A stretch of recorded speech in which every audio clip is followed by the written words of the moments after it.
fact, when this season got underway, we looked at the schedule and figured, hey, this would certainly be a game that would have playoff impact, but that has not been the case. Well, it certainly doesn't have any bearing on the standings, but it means a great deal to the Giant and Jet fan. You know, there are a lot of friendly wagers out there, dinner here or lunch there, and the team that wins will be able to brag the whole offseason. Hey, at least we beat your guys. All right, Joe, with both clubs struggling right throughout in recent weeks, so much of the focus has been on the future of head coaches Bill Parcells and Joe Walton. Now, several weeks ago, there were rumors that Parcells might be headed to the Los Angeles Raiders. We talked with Parcells yesterday. It will not happen. In fact, he will sign that the 2-year extension to his contract right after the season. He will be back. What about Joe Walton? What is his future, particularly coming off the verbal abuse that he took here a week ago? Well, it's been speculated that if the Jets lose, Joe Walton will be fired.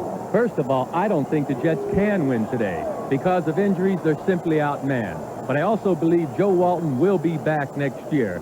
Jet owner Leon Hess is loyal to his people. Joe Walton has 2 years remaining on his contract, and Jets management feels that Walton's football philosophy is sound, and given the opportunity to work with a regrouped, healthy team, the Jets can get back on the winning track.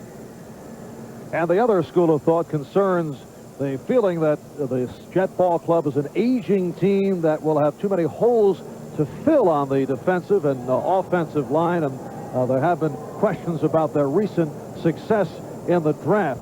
But we're set for the kickoff, and the kickoff is sponsored by Budweiser, the king of beers. The Jets won the toss. They will receive the kickoff from Raul Alegre, kicking to the rookie Tracy Martin from North Dakota, out to the 10. And across the 20-yard line, 23-yard return. Bill Parcells has not been satisfied with the kickoffs of Raul Alegre because he hasn't been able to do it directional, but he did then. They try to keep it away from JoJo Townsell. Here's Ken O'Brien leading the Jet offense onto the field. Johnny Hector again for the injured Freeman McNeil out with that hamstring. Al Toon, one of the outstanding receivers in the NFL, made it to the Pro Bowl. The announcement earlier this week as the Jets start out first down from the 23-yard line. And it is Hector out to the 29, picked up 6 on the play. The inside linebacker, another Pro Bowl man, Harry Carson on the stop. John Washington starting at right defensive end, his second NFL start, played well against Green Bay last Saturday. And the super group of linebackers with Lawrence Taylor and Carl Banks on the corners, and Herb Welsh at left corner for the injured Mark Collins, who had been going well. In fact, Collins had been a recent bright spot for the Giants. 2nd and 3, Hector slipped. So Hector lost a couple on the play. And it will be a 3rd down and 4 just underway at Giant Stadium. The Jets and the Giants meeting for the 5th time overall during the course of the regular season. Well, the Jets have opened up with 2 tight ends. They're going to try and stick the ball at the Giants, but now they're in an obvious pass situation, so I believe they have to go over top. Ken O'Brien, who came off a beating last week at the hands of the Philadelphia Eagles, a lot of movement as O'Brien lined up in the shotgun. Referee today is Tom Dooley. And if things continue the way they have gone in the past for the Jets, he will be very busy. False start, offense, 3rd down. Well, we had a false start in the offense. The Jets are a little bit anxious to block Lawrence Taylor. Both tackles of the Jets jumped off sides or actually dropped back in the pass protection a little early. Another mental error that hurt the Jets. The Jets, the most heavily penalized team in the NFL, facing a 3rd down and 9. Hector on the reception. He was gunning for the 1st down marker, and it is close. Herb Welch and the extra defensive back Greg Lasker combining on the stop. And they are calling for a measurement. The Jets come in at 6-8. Last Sunday, they lost here to the Philadelphia Eagles. The Jets officially eliminated from playoff contention. They have lost 3 in a row to the Eagles, the Patriots, and the Dolphins. It is just shy of a first down. We've just seen two examples of the kind of things that have been hurting this Jet offense this season. One, you had the illegal motion, illegal procedure call on the Jets. Two, you have Johnny Hector not getting enough yardage for the first down. A pass receiver must know how many yards are needed to pick up the first down. He comes up short here. And Dave Jennings, one-time Giant. In fact, he spent 11 years here at Giant Stadium with the Giants. Back inside his 20 and getting set to kick to Phil McConkey. Up and down day last week for McConkey. Lost a fumble on a punt, a rarity for him. Also a return one, 37 yards. That equaled his career high. 43-yard punt for Jennings. The fair catch by McConkey with 2 minutes gone by. In this first quarter and no score, the Giants, led by Phil Simms, go to the offense for the first time. And a look at that Giant offensive alignment. Maurice Carthon combining with Joe Morris. Odessa Turner, the rookie from Northwest Louisiana State, 4th-round pick, getting start again. Brad Benson announced before the game that this is his finale. First down from the 25, and Simms goes long. No one in sight. Was that a mistake on the part of Lionel Manuel? Seemed to pull up over at the far side. Well, it could have been on Manuel or it could have been on Phil Simms. I'm not sure. But what this does show me is the Giants are going to work on the Jet cornerbacks. Holmes has been out with an injury. He's back now. He's not up to par. And, of course, Howard on the other side has a lack of speed. And they have been targets the last 3 weeks. 2nd and 10 from the 25. And here's Morris. Try to pick his way. Troy Benson, the brother of left tackle Brad Benson, in on the stop. Gastineau, Klecko, Lyons up front. We'll see a lot of shuffling there. Alex Gordon has come on strong. He is the rookie from Cincinnati. And a secondary that has been walloped by injury. And even before the injuries, they were not particularly well respected around the NFL. 3rd down and 10 from the 25. Simms throwing on the run, incomplete, intended for the 3rd down receiver, Tony Galbraith. And the Giants are hearing it from the crowd. This is a Giant home game, which may spare the Jets some booze. The Giants trying to pick on the Jet cornerbacks will be successful if the Jets don't get a pass rush. Council taking the punt from Landetta. Excellent coverage. And the Giants have suffered in the special team department. A 49-yard punt and a loss of 3 on the return with Harry Williams downfield in a hurry. 3 minutes gone by here at Giant Stadium, and we are scoreless. Check of the early scores. Indianapolis in front on a 6-yard run by Eric Dickerson. A win for the Colts would mean the division championship. Kansas City leading Seattle. Now, Seattle is already in. They can win the division with a victory if Denver loses later today to San Diego. Marv Albert, Joe Namath from Giant Stadium. And the Jets first down from their 25-yard line. Hector, the lone deep back. Townsell in motion.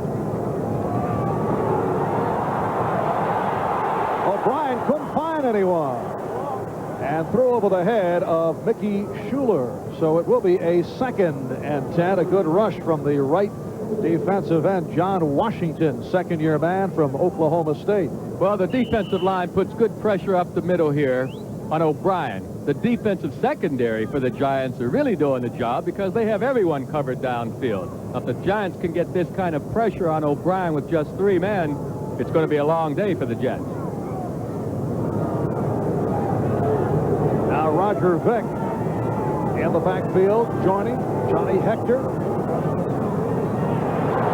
Again the rush, and Vick off the screen has the first down. Getting across the 40-yard line, a 16-yard pass play. Kenny Hill up from his strong safety position to make the stop. Roger Vick, the Jets' #1 draft pick out of Texas A&M. Well, watch number 79 to the left of your screen, Mike Haight. He throws an excellent block on the outside that frees Vic for the big gain. Now look at that block. That's a good one on Perry Williams, number 23. And Mike Haight, second-year man from Iowa, making his first NFL start, replacing the injured Joe Fields. Ted Banker at center for the injured Guy Bingham. First down of the 42. And Hector tried to stiff arm his way and was met by a swarm of giant tacklers. Picked up 2, Carson and Taylor. A couple of Pro Bowl people combining on the stop. There's Harry Carson in his 12th year out of South Carolina State. There was a question as to whether he would return next season. I don't think there's any doubt that he will be back after making it to a 9th Pro Bowl. One question remaining concerns George Martin, although the Giants feel he will be back. Hector dropping it. Setting up a 3rd down and 8. Well, O'Brien is a little off mark that time trying to get the ball out to Hector. Threw it behind him a little bit, but had he caught the pass, there were 3 giant defenders right around and would have been a 3rd down and 5 situation anyway.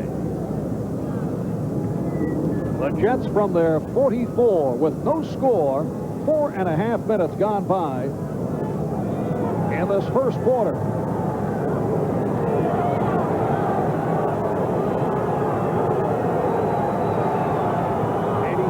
Zone in motion. And it's completed to Toon for the first down. 11-yard pickup. So Al Toon stopped by Pepper Johnson. Nice week for Al, recognized by his peers when he was voted to a starting spot in the Pro Bowl. The only Jet going to the Pro Bowl this season. Number 88 on the bottom of your screen, one of the top receivers in all of football, Al Toon, the bright spot, the only bright spot I could see this season for the Jets. Just runs a turn-in pattern, and O'Brien's on target. Leads the AFC in receptions, that number 66. Now O'Brien in trouble, gets it away. Mickey Schuler inside the 40. Picked up 8. Taylor and Banks, the outside linebackers, putting the clamps on Schuler, and again John Washington putting the pressure on O'Brien from his right defensive end position. O'Brien's been knocked throughout the season and his young career, actually, because of his footwork or lack of speed, but I personally believe he does a good job moving around the pocket. He won't take it upfield often, but he could buy extra time with his movement. 2nd and 2. Vic has the first down. So a steady drive by the Jets. Roger Vick going for 4. The nose tackle, Eric Howard, making the tackle, and it's a first down at the Giant 33, and the Jets have used 6 minutes on the clock in this first quarter. I'm impressed with the way the offense of the Jets is working right now. O'Brien's had a reasonable amount of time to throw, and they've had some good rushing plays. This is surprising me. 8th play of the drive. Jets line up with Dennis Blygen as a flanker, wide to the left, top of your picture.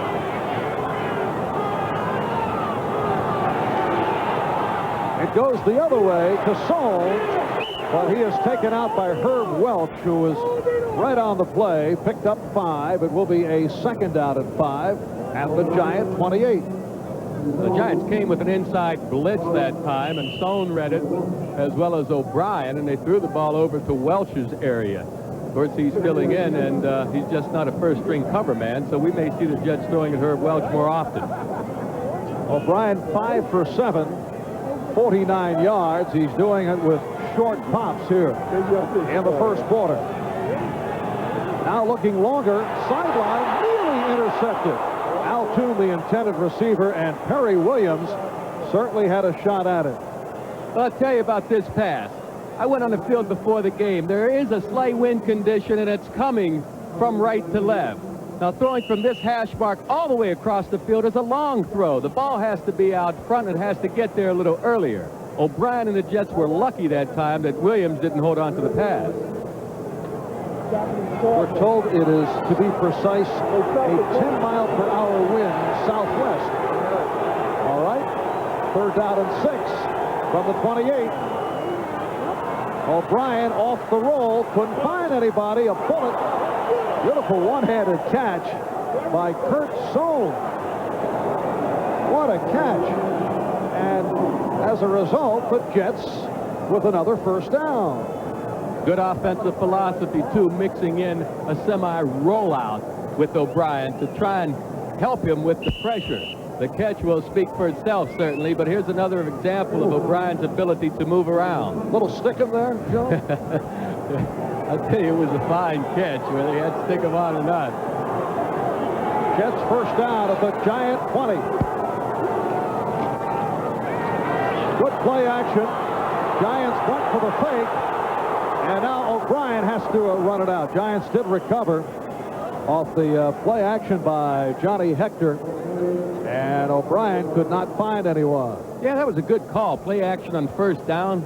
Ken O'Brien had all day to throw the pass, but Herb Welch was all over the receiver downfield, and O'Brien just didn't have anywhere to go with the football. Look at this. He has all day. He's looking for Toon. He tries to come to the other side. Sohn is covered. He has to take it upfield. Good coverage by the Giants. It is a 2nd and 9 from the 19. 8 minutes gone by in this first quarter off the fumble. Mix up on the snap. The Giants feel they have recovered, but let's wait for the players to unravel.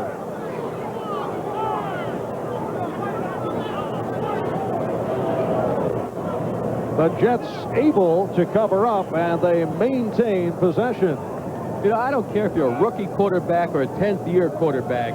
It intimidates a quarterback when these linebackers step right up in there between the center and guard. They're leaning over the line of scrimmage. You feel like they're going to come. You're really not sure if you can get away from the center. You're hoping that your guard will block down and pick up that blitz. And quarterback has a tendency to pull out too early that time. That may have caused the fumble. And Ted Banker in at center today for the injured Guy Bingham. Certainly a factor. Hector is stopped. Johnny Hector running to his right, met by Andy Hedden, and the Giants able to hold the Jets off. The Jets will go for the field goal. Pat Leahy stepping on. Pat Leahy, over the last 3 years, the most accurate kicker in the NFL, attempting a 38-yard field goal. He has hit on 36 straight inside the 40. Pat Ryan will hold. And Leahy misses from 38 yards away. His last miss from within the 40 was back in November of '85 against the Miami Dolphins. A long time between misses for Leahy. So the Giants and Jets remain scoreless. Am I leading you to this?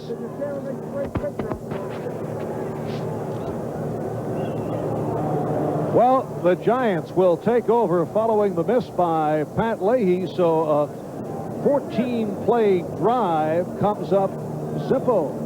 Jets get nothing out of it. And the Giants take over first down from their 21. Pat Leahy, who many felt should have made it to the Pro Bowl. The kicker for the AFC will be Dean Biasucci of the Colts, who's also had an excellent year. But Leahy missed from 38. 6.5 to go in this first quarter. Bill Sims at quarterback. Hands to Joe Marv. And the Jets able to close it off. Pleco and Lyons combining. We're set for an update. Let's go to Bob Costas at NFL Live. Marv in Kansas City. The Seahawks and Chiefs are tied at 7. Kansas City scored on the game's first possession. Gail Surens calls it. From the 37, the pitch to Herman Hurd. Hurd moves ahead, gets that pass to 35, still on his feet, and he's off. Touchdown, Kansas City, Herman Hurd. Historic moment. Gail Surens' first touchdown call. Pass intended for Mark Bavaro. And that will set it to a 3rd and 9 at the 22. Gail Surens, the first female play-by-play broadcaster doing a football game, handling the chores in the Seattle-Kansas City game. That game is tied at 7 in the first quarter. Marv Albert, Joe Namath.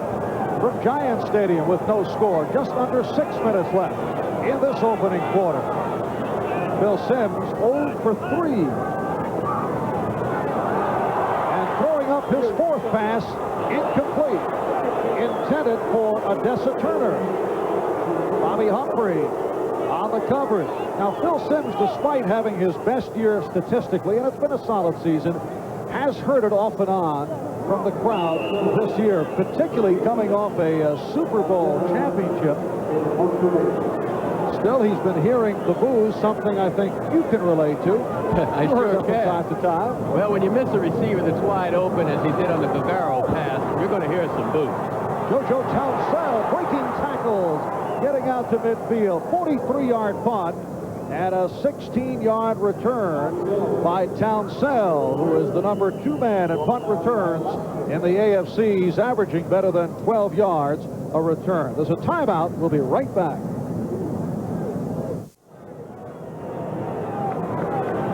The Jets first down from midfield as we resume with 5.5 remaining in the scoreless first quarter. Here's Hector. Johnny Hector hurdling a couple of Giants and then brought down by Carson and Taylor. 5-yard pickup. It will be a second down and 5 as we check out the scoreboard. Cincinnati and Houston tied at 7. The Oilers need a win for a wild card spot. A win for the Indianapolis Colts would mean the division championship. Seattle is already in. They can win the division with a victory if Denver loses later to San Diego. 2nd and 5 at the 44. Al Toon, 88, in motion. And this is Toon with the sideline pattern for the first down, covered by Hill and Welch. Another well-designed play. Al Toon comes in motion.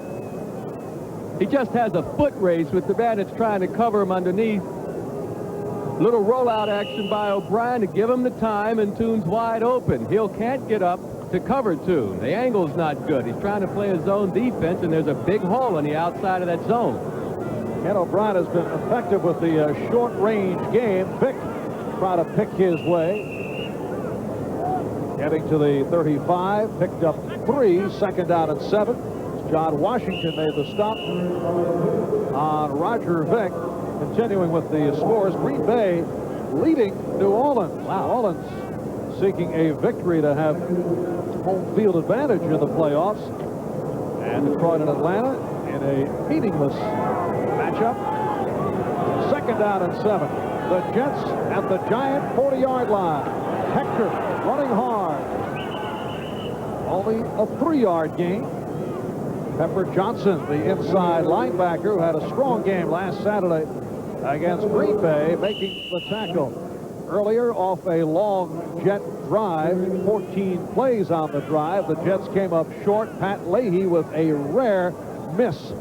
Not able to convert with a 38-yard field goal. That's the only scoring opportunity. It's been all Jets. They've owned the football here in this first quarter. We're just under 4 minutes to go. 3rd down and 4 from the 32. And O'Brien with the line drive, holding beautifully by Toon, who has the first down inside the 15. Banks and Kennard combining on the stop. So Al Toon picked up 17 with his 3rd catch of the day.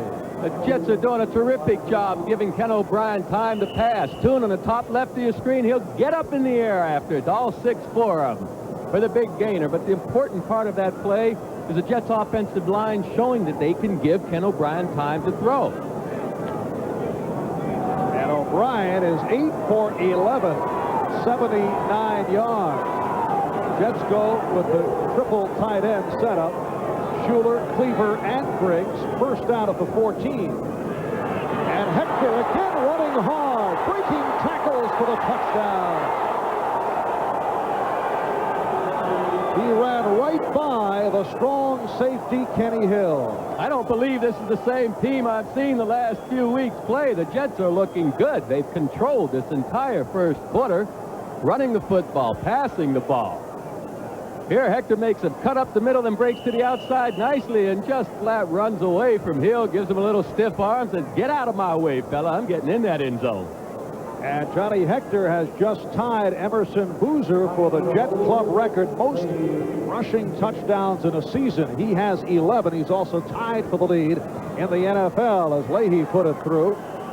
Tied with Charles White of the Los Angeles Rams. 7-0. The Jets lead the Giants with 2:51 remaining in this first quarter. We'll be right back. The Jets off the 14-yard touchdown run by Johnny Hector with a 7-0 lead as Pat Leahy line drives it. Mark Ingram, the rookie from Michigan State, on the return. Beautiful running by Ingram, Giants' #1 draft pick, going 25 yards before he was taken down by Matt Munger. Johnny Hector had a nice touchdown run, but let's give some credit to the fellas that do the blocking. Number 81 on the left side of your screen gets all-pro linebacker Carl Banks, and Hector with a good stiff arm. Good stiff arm. Nails Hill and gets it to the end zone. Billy Griggs, good block on Carl Banks. First down from the 35, 2.5 to go. First quarter, Phil Simms swinging it. Morris not able to hang on, and Simms is 0 for 5. Alex Gordon on the coverage of Joe Morris. Classic example to me. Football is a very emotional game. I believe the Giants came into this game overconfident. I personally didn't think the Jets had a chance. The Giants are playing right now with a lack of enthusiasm, and the Jets have some enthusiasm. Emotional game. The Jets own the first quarter. George Adams now in the Giant backfield. 2nd and 10 from the 35. And here's Adams. Incomplete again. That was thrown off the mark. And Phil Simms now 0 for 6. Yeah, but Marty Lyons, number 93 for the Jets, was right back there in Phil Simms' face. He had to get rid of the ball. He's not as accurate today as it sure like to be, but what's number 93, Marty Lyons? He's getting past his man. He's going to put the pressure on Phil. Mark Gastineau came from the other side, and he's the man that Simms saw coming after him. Had to throw the ball. Last week, Simms 21 for 26, 2 touchdowns against the Green Bay Packers. 3rd down and 10. However, today, the next pass he completes will be his first. And there it is for Tony Galbraith. And a first down. A 20-yard pass play. Bobby Humphrey made the stop. Bobby Humphrey has been a target the last 3 weeks, filling in for the injured Jerry Holmes. Holmes getting the starting nod today, and Simms able to connect for the first time with Galbraith. Well, it was a perfectly thrown pass. Number 50, Bob Crable of the Jets, went for the interception, but the ball was in the perfect spot. He just couldn't get to it. And that is the Giants' first down of the day. They have it at the Jet 45. Morris on a sweep, accelerating. 7-yard gain for Joe Morris, who has not had a season that he would like to remember, particularly compared to a year ago. Of course, the problems on the offensive line of the Giants have contributed to that. In fact, Joe's best day was last week, season high, 92 yards against the Packers. 61, Godfrey 67, Ard gets out front and does a terrific job of opening the hole. 2nd and 3 at the Jet 42. And Simms took a hit but got it off for Bavaro, and a first down. Mark Bavaro picked up 20 more. Harry Hamilton, right safety man, on the stop, and suddenly the Giants looking sharp after the poor start. Well, a good running game as Morris had on the first down. Jets are playing run on this second down. They expect to run, and Bavaro's able to get in behind the linebackers for the good gain. It was a good call by the offense. Bob Crable making the contact with Phil Simms. 40 seconds to go, first quarter. First down at the Jet 18. Here's Morris again on the sweep. And a short pickup for Joe Morris, who has not run with authority this season. In fact, you get the idea that he looks beat up. Yeah, well, it's hard to run with authority when you don't have blocking. The major problem for the Giants this season has been the offensive line. They haven't done a good job blocking for Morris, and consequently, Joe's not running with the enthusiasm and the reckless abandon that he did last season. And And this first quarter is coming to a close. When we resume in the second, it'll be a second down and 9 at the Jet 17. After 1 here at the New Jersey Meadowlands, the Jets on a Johnny Hector touchdown run lead the Giants 7-0. Marv Albert with Joe Namath back at Giants Stadium in the New Jersey Meadowlands. Some have called this the blooper bowl or the good riddance game, or make this one for the staggering rights. Not particularly the bragging rights, the way the Giants and the Jets have played this year. The Giants at 5-9, the Jets at 6-8. The Jets maintaining possession for 10 minutes and 17 seconds of that first quarter and lead it by the score of 7-0. Well, again, going back to the enthusiasm part, the emotional part of the game, I really do believe the Giants came in here a little bit overconfident, and the Jets came in with different feelings, and that showed in the first quarter. I expect the Giants really to take control of this game eventually because they do have the better personnel, mainly because the Jets have a lot of injuries. It'll be a 2nd and 9 at the 17 as we resume. The second quarter getting underway. Sims getting the time and completes, but short of the first down, combining with the fullback, Maurice Carthon. Troy Benson, the inside linebacker, making the stop. We're told that Al Toon took a blow to the head on that last series, but should be all right. And will return. There's Al. Got off to the good start with 3 catches in the first quarter. 3rd down and 4 at the Jet 12-yard line. And again, Sims from the shotgun. Looking end zone. Intended for Phil McConkey. And here comes the field goal unit as the Giants are held. Raul Alegre, who last week against Green Bay hit from 29 and missed from 53. 2 weeks ago, he missed 2 of 5. Bill Parcells has not been satisfied with his performance. In fact, you can look for some kicking competition in camp next season. A 30-yard attempt. Jeff Rutledge, the backup quarterback, will put it down. And Alegre has it. 30-yard field goal for Raul Alegre. And the Jets now lead the Giants 7-3 in this opening minute of the second quarter.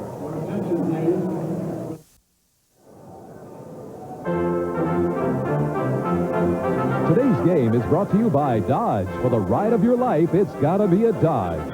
By Coors Light. There's no slowing down with a silver bullet. It's the right beer now. And by Apple Computer, maker of Macintosh personal computers, giving you the power to be your best. And the weather has certainly cleared up here at the Giants Stadium. Looked overcast earlier. Now the sun has come out as the Giants kick it off short. Tracy Martin, the rookie from North Dakota, finding the holes. Tracy Martin to the clear. The Giant coverage on kickoffs and punts has been terrible. And it's a 48-yard return by the rookie from North Dakota, Tracy Martin.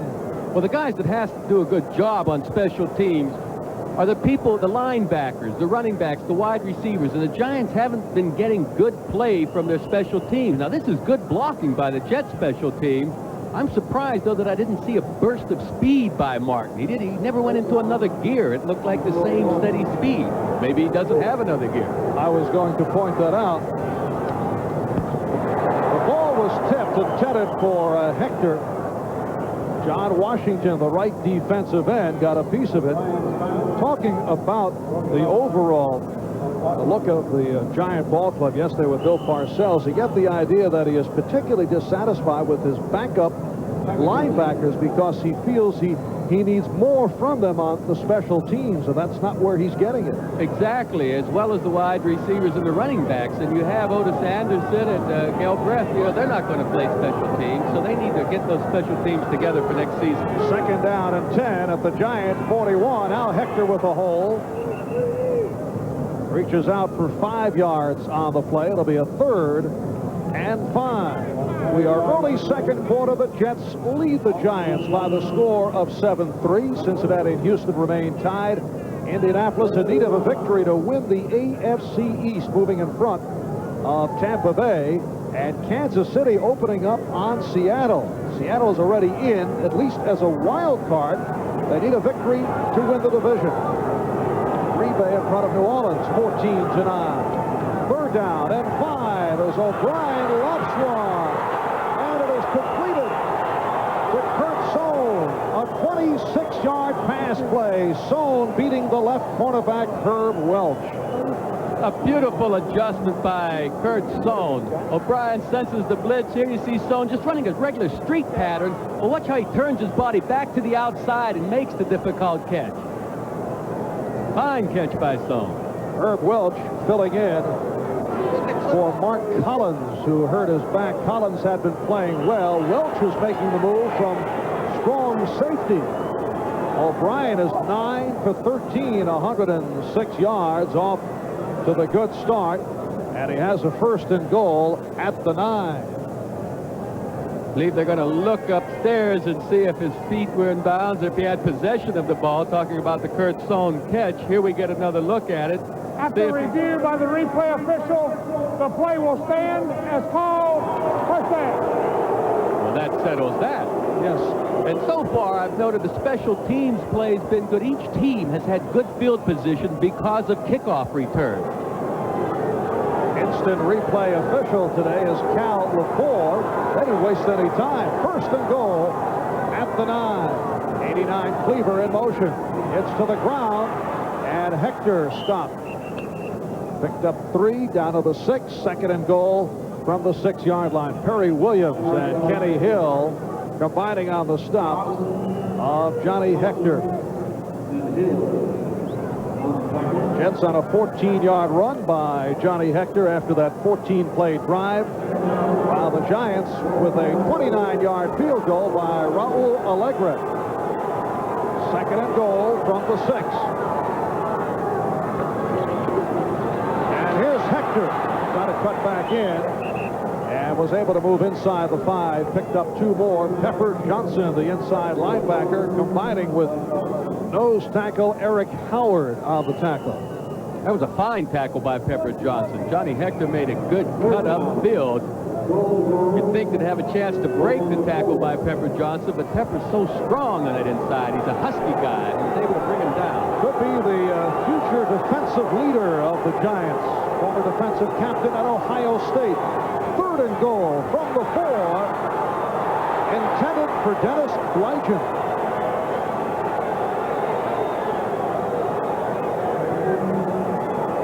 All right, Lawrence Taylor, we haven't called his name much today as far as making tackles, but watch number 56 on this play.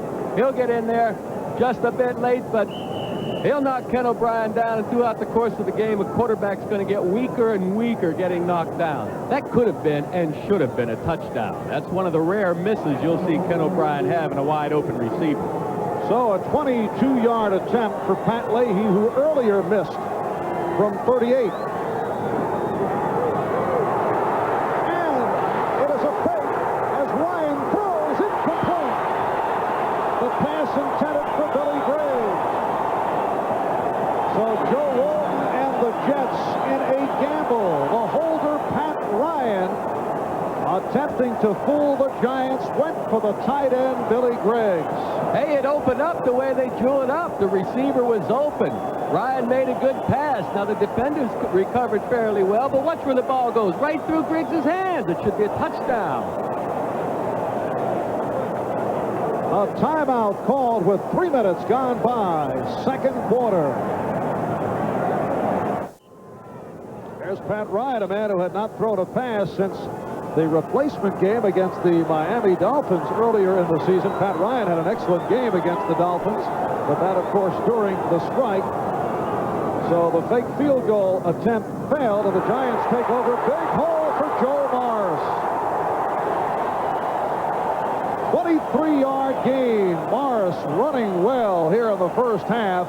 Stopped by Harry Hamilton and Mike Zorich, a backup defensive back. Bart Oates does a job on number 73, Joe Klecko, with the help of his right tackle. A big hole in the center. Anyone could have taken it through there that time. That was just good blocking by Bart Oates.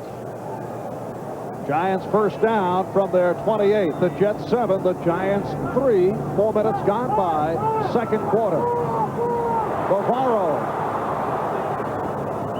out to the 33-yard line, picked up 5. Mark Bavaro, who made it to the Pro Bowl once again this year, and a Pro Bowl player from a year ago. Giant left tackle Brad Benson, who announced his retirement before the game, was honored. Introduce the senior member of the Giants offense, who is playing his last game of an illustrious career, number 60, left tackle Brad Benson. And Joe Morris running to Benson's side. Brad Benson, the left tackle, man who never missed a practice. Bill Parcells calls him an overachiever. There's also the feeling that there were several times this year, because it has not been a banner season for Brad, that he could have been pulled from the lineup, but Parcells just would not do it because of what he has meant to this club. Yeah, well, I don't believe that. Actually, when these players see another guy that's not playing up to par, they're patient for a while. But if they think someone else could do a better job, they'd have him in there. They didn't have anyone else that could do the job better than Brad Benson. So Brad Benson calling it quits following today's game. It's a 3rd down and 1. And Lee Roussan diving for the first down. It is close. Just a moment ago, Joe Morris limped to the sideline following that 23-yard run. And the chains are moved. The Giants pick up the first down. First down at the Giant 37, 5.5 gone by. In the second quarter, the Jets 7 and the Giants 3. 83, the rookie Odessa Turner flanked to the left. Lionel Manuel to the right. Sims goes short range. Maurice Carthon fumbled it. He had difficulty holding on. The Giants claiming it's incomplete. Looks like that's the call they'll get. The Jets felt they had a chance to recover. The hit by Jerry Holmes. And Carthon could not hold on. It is incomplete. Now, you see, this is the kind of play that Carthon's going to have to make if he wants to play regularly. They use Adams in the same position, and Adams has made a lot of catches coming out of that backfield. A good hit by Jerry Holmes to knock the ball the rest of the way loose, you might say, because Carthon never has the handle on it. But Carthon's going to have to make these kind of plays to play regularly. 2nd and 10.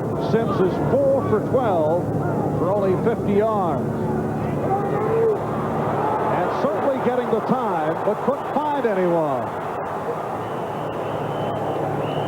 4-yard gain. Sims saw all his receivers covered. Penalty marker has been thrown out of the secondary. It's called against the Jets. Referee Tom Dooley. Illegal contact. Number 36 defense. First down. Safety man Rich Miano called on the penalty, and a first down for the Giants. Joe Walt,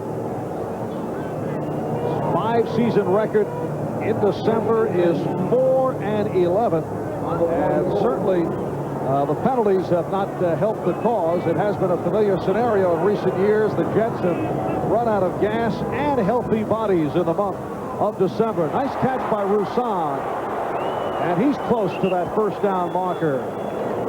Looked to be about a 9-yard advance. Alex Gordon, the outside linebacker, on the stop, and it will be short of the first down.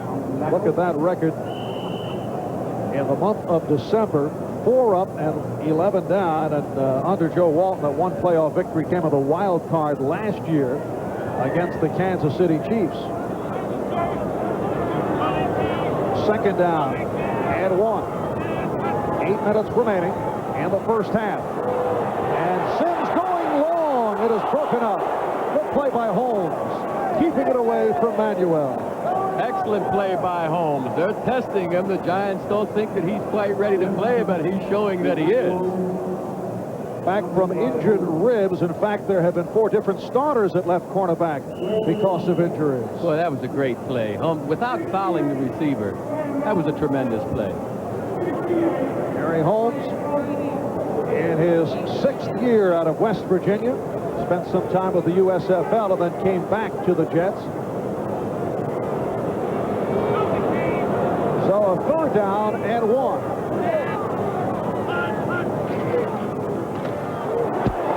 Big hit on Morris, who's driven back, but we'll have to see where the forward progress was marked. Kevin MacArthur, inside linebacker, made the stop. Oh, yeah. Who throws the lick on him, and Mercer, number 94, and the rest of the Jets get in there to make sure that he doesn't get any more forward progress. And the yardsticks being called for. It will be very close to a 1st down. Marty Lyons getting some repairs on the sideline. I got a feeling right now, if this isn't a 1st down, the Giants will go for it on 4th down. They're certainly out of field goal range, but I can't see them punting the ball. I mean, it's like getting a slap in the face and doing nothing about it, not picking up the 1st down that last play. The Giants won't have that. I would think they'd go for the 1st down if they don't make it here. Jets lead the Giants by the score of 7-3.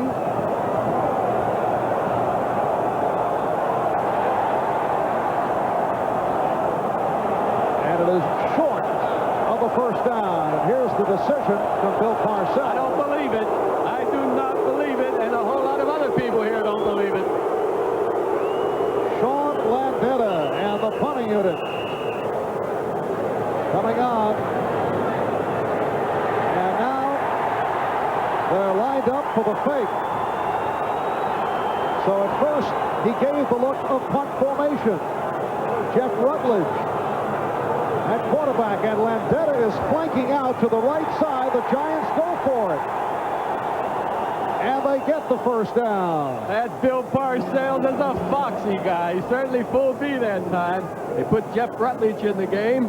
Sneaks it. The Jets had number 81, Billy Griggs, lined up right over the center, and there's no way Griggs, the tight end, should be able to beat an offensive center. It was a good call by Parcells, obviously, and he's pleased about it. He must have enjoyed fans reacting, hearing the boos as he lined up for the fake, but still no clear-cut indication of the 1st down. From our angle, from the naked eye, it appears that the Giants did come up with a 1st down, but they are calling for the yardsticks once again.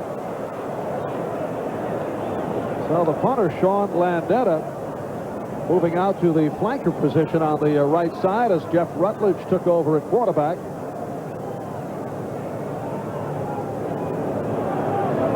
We've had a number of close measurements here in the 1st half, and that makes it official. 1st down for the Giants. The middle of the line, the surge, you see number 81, Griggs. There's no way he can handle that offensive line. They stand him up, push him back, and turn him around. And Rutledge sneaks it over for the 1st down at the 46 in Jet territory. 7.5 remaining in this 1st half. Jets 7, Giants 3. Play action. And Sims with the time has Bavaro. Mark Bavaro running well inside the 5, but a flag down. The ball spotted at the 1 if it holds up. There's a man you like to get out of the open field. 45-yard pass play, but let's see what this call concerns. It's against the Giants, so they will bring it back.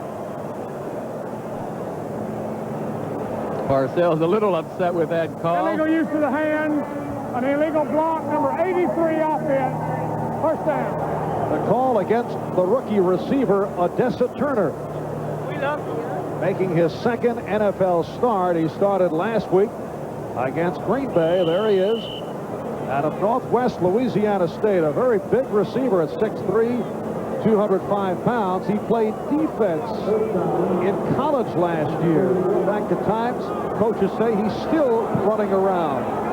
And using his hands. Yes, but has great potential. Here's Morris. And he's cut off. Gastineau and Gordon combining on the stop of Morris. Maybe we'll see the foul here by Odessa Turner, number 83. He's on Carl Howard, or Carl Howard is on Odessa right now trying to cover him. The pass is completed underneath the Mark Bavaro. Now he's going to start coming this way. Now keep an eye on number 83. No, we never did get to see it. Right here. Hey, pushed him from the backside as well. As you said, playing a little defense. Timeout called by the Giants. 7:08 remaining in this first half. The Jets lead the Giants by the score of 7-3. And we will take a timeout. Giants 2nd and 10 at the Jet 31. The Jets 7, the Giants 3 midway through this second quarter. Morris again finding the holes and has a first down. Joe Morris running well, picked up 13 on the play. He's run for 48 yards on 9 carries. Gordon and Hamilton made the stop. A key block by number 44, Carthon, on Bob Crable, left of your screen, opens up this huge hole. The Jets were playing pass at the time and just weren't able to get up there to stop the big gainer. Good blocking by Carthon.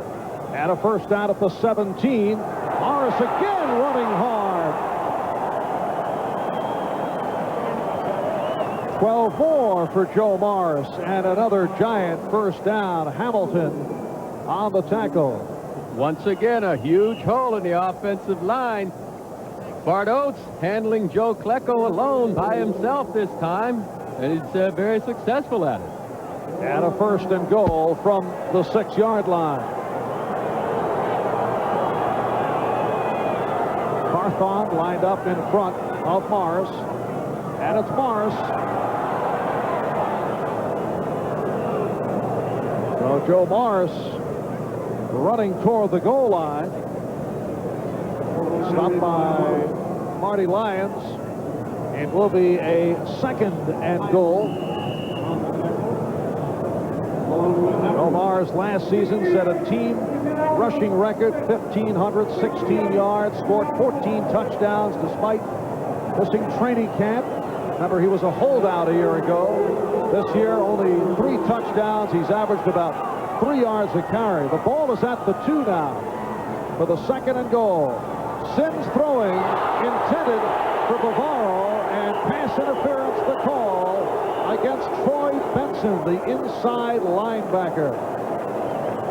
Number 54, Troy Benson, will get on Mark Bavaro here on the right side of your screen, and he stays on him right here. Watch, he's going to push him a little bit, holds him a little bit. Otherwise, Bavaro has an opportunity to make the catch. Holds him a lot.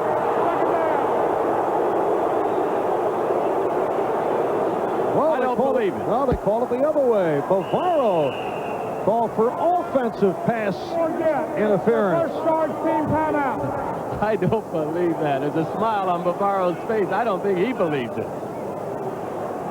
So Bavaro, the man hit on that penalty. And a timeout has been called. We'll get another look at it. Well, watch Bavaro's left arm. Looks like he pushes off right away. And the officials call the first penalty they see. They didn't see the second hold by Benson. They saw Bavaro push off the first time with his left arm. That's the one they called.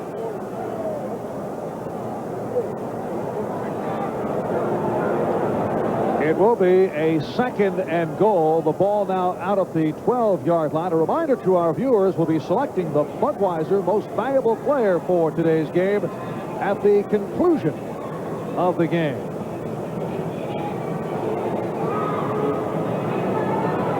The Jets with a record of 6-8 coming in. The Giants at 5 up and 9 down. Several weeks back, Bill Parcells accused his team of merely playing out the schedule. Some players reacted with anger, in particular Carl Banks and Bart Oates. Some players felt they were falsely accused of loafing as Sims looks end zone, and someone got a piece of the arm. So that pass fell short, and Mark Gastineau with a sarcastic reaction to the crowd as he put the pressure on Phil Sims. Apparently he got a piece of Sims' arm. Mark Gastineau going into the exaggerated celebration last week and the week before when he picked up sacks with the Jets trailing badly in both games, and you certainly have to wonder what is going on in his mind these days. Well, he's got to wonder if he's going to have a job next year. I'm sure the Jets will have him back to take a look at him.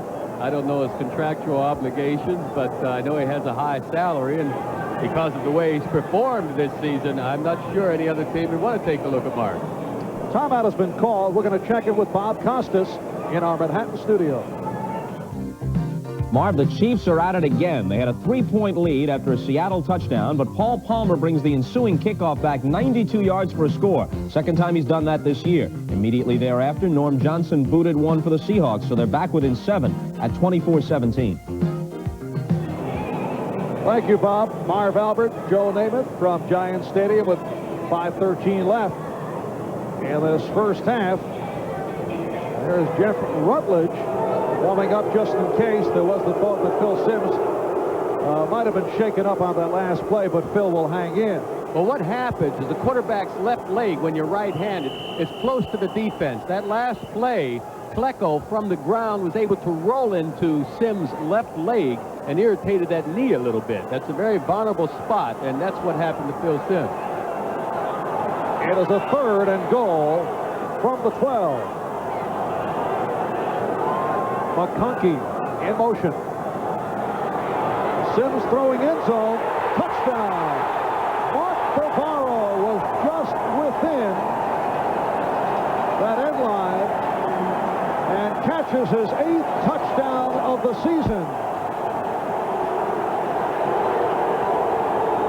You won't see Bavaro put any moves down here. He just runs straight down the field in between the defenders. He splits the seam.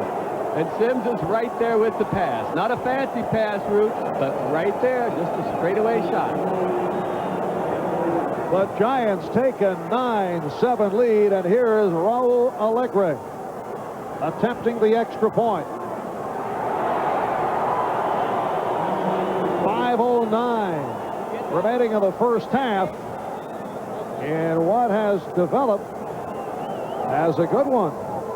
Coming into today, there were a lot of sarcastic thoughts about these two clubs meeting and what some have labeled for bragging rights, but it has been a good first half, and the Giants lead it by the score of 10-7.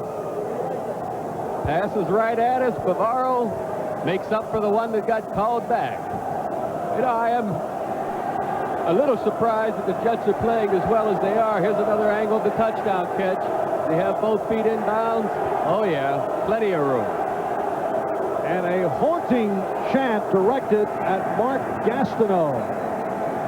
This is one picked up from the hockey crowds at Madison Square Garden. Mark Gastineau going through one of his enthusiastic celebrations on that last series when he put the pressure on Phil Sims. And this is a Giant home game, so the crowd turning on Gastineau. The kickoff by Alegre. They keep it away from Townsell again. A short kick. Tracy Martin on the return. And good coverage this time by the Giants. Only a 9-yard return by Byron Hunt. Number 57 made the tackle. So the Jets now first down from their 20. Houston needing a victory for a wild card playoff spot, leading Cincinnati. Indianapolis needing a win to win the AFC East. Kansas City leading Seattle now 24-17.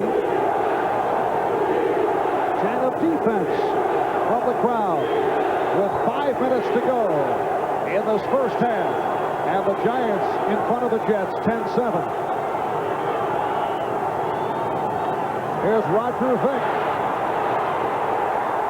Picked up only 2. Lawrence Taylor and Perry Williams heading them off.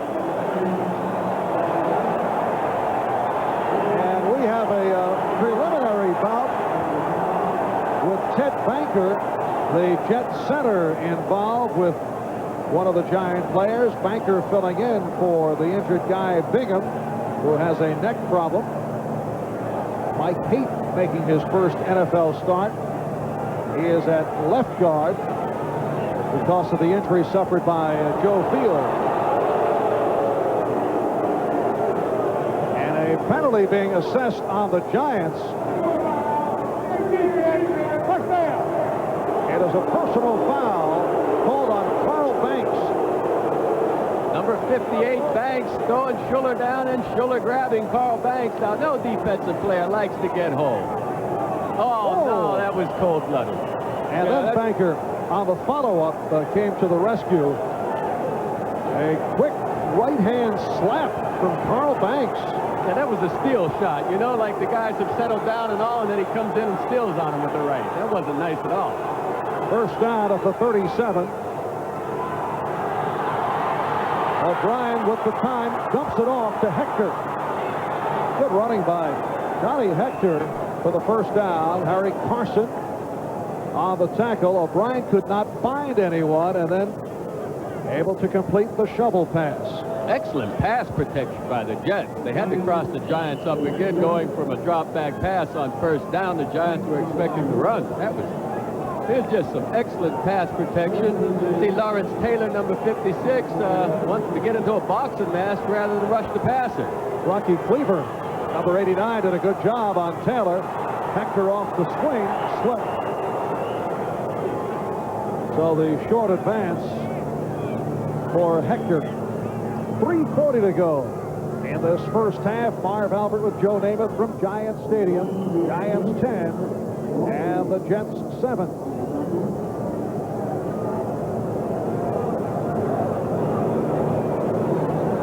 It'll be a second and 10, so no pickup on that last play. Now Townsell lined up in the slot to the left as Schuller comes across. Good rush. O'Brien is sacked. The Giants were coming. Carl Banks with his 9th sack of the season, leading to the loss of 14 yards on the play. Kind of have a feeling it's just a matter of time before this Giant defense takes control of the game. I know the Giant fans are waiting for them to make things happen. Here they finally do. Carl Banks getting in from the left side and getting some help from Lawrence Taylor, too. Ed O'Brien has now been sacked 48 times this season. That is an NFL high. He was really beat up last week by the Eagles. Sacked 3 times. 3rd and long. 3rd and 17. Look out. And flags fly.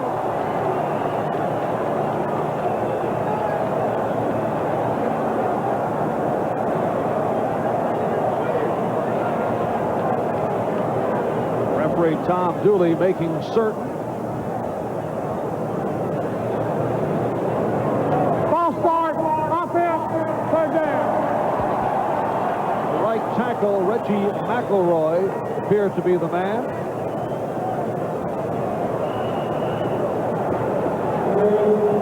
But this is a situation the quarterback just has to hate being in. I know I wouldn't want to be there 3rd down and 20-plus yards to go with the Giants defense coming after you. It is officially 3rd and 27 as O'Brien goes long for Townsell.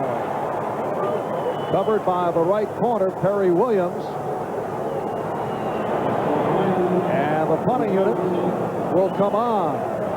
Joe Townsell, the intended receiver. And they're checking his right ankle. Yeah, well, at the end of the play, Perry Williams kind of rolled into his legs accidentally and could have hurt his knee or his ankle. Second punt for Jennings, his first from 43, in trouble. And just heaves it downfield, a dangerous play. And a flag is thrown. Although when you're 4th down and 27, you're in danger in both ways, whether you throw it downfield or whether you run it out of bounds to give the Giants excellent possession. And that looked to be an illegal forward pass that Jennings crossed the line of scrimmage. And it took so long, he had some players We have downfield an that illegal were... pass on number 4 of the offensive team, and lost it down. It's New York's ball, first down. Dave Jennings did the right thing here, and the Giants nearly made the mistake of intercepting the pass. On 4th down in that kind of yardage, you just want to knock the ball down. Welch nearly held on to the ball, which wouldn't have been the right thing to do, but you can't blame Jennings for throwing it up in the air. Interesting, the referee Tom Dooley said New York ball, forgetting that we do have 2 New York teams, or 2 New York area teams, or 2 New Jersey teams involved here at Giants Stadium. What a turnaround. The Jets, missed the field goal in the first quarter. They dropped a touchdown pass. They could have been up for 17-3. Now it's 10-7 Giants, and the Giants are knocking at the door again. Crazy game. First down at the Jet 26, 2.5 left in this first half. Play action. And Sims throwing incomplete. Lionel Manuel was in the area along the sideline. It will be a 2nd and 10 at the 26-yard line. Well, it wasn't quite goodbye alley, but Joe Walton certainly heard the Joe Must Go chant last Sunday. Many questions being asked. Is he in trouble? Is General Manager Jim Kensel in trouble? Jets owner Leon Hess would not comment. Remember, he did stand by Walt Michaels through some very difficult times. Sims throwing, overthrowing Mark Bavaro, who took a pop from Rich Miano. So Bavaro, the intended receiver. This is the identical play the Giants ran for the touchdown. Bavaro just runs straight down the field and splits the defensive backfield. Splits Miano, and Harry Hamilton gets in the middle of it, and Phil Simms just overthrows the pass. Getting back to the point concerning Joe Walton, he does have 2 years remaining on his contract, and as we discussed right at the start, our feeling is he will be back. I can see changes made on the coaching staff, or perhaps administratively. But we'd both be surprised if he is not back next season. Phil McConkey setting up the 1st and goal. Harry Hamilton with the wraps on McConkey. A 22-yard pass play. Harry Hamilton's in excellent position here, but he never gets turned around to find the football. McConkey has his eye on the ball all the way, makes the good catch. Here you see him turn around now. There you go. Harry Hamilton continues downfield because he doesn't know where the ball is. So many times you see that. These defensive cornerbacks watch the receiver's eyes and try to react whenever the receiver reacts. And that time it was just an underthrow, and McConkey made the good catch. 22-yard pass. Here's Morris to the 5-yard line. Gastineau on the stop of Mars, who has had an excellent first half. 12 carries, 64 yards. 2 minutes remaining in the first half. The Giants leading the Jets by the score of 10-7. There's Damian Johnson, 6'5", 290-pound offensive lineman. He just reported in as an eligible receiver. He's been lined up as a 3rd tight end during the course of this series. Giant fans well aware that he would occasionally line up as a fullback last season. In fact, coaches called it the DJ Wham with Damian Johnson, number 68. 2nd and goal, just inside the 5. 2 minutes left in this first half. And Sims throwing on the roll.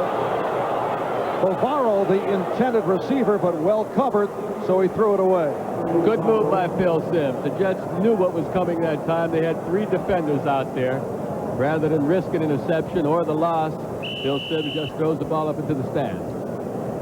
Not a good first half statistically for Phil Simms. 8 for 21, 118 yards, and has occasionally heard it from the crowd. He comes in as the third-ranked quarterback in the NFC, and he's been completing at a 60% rate.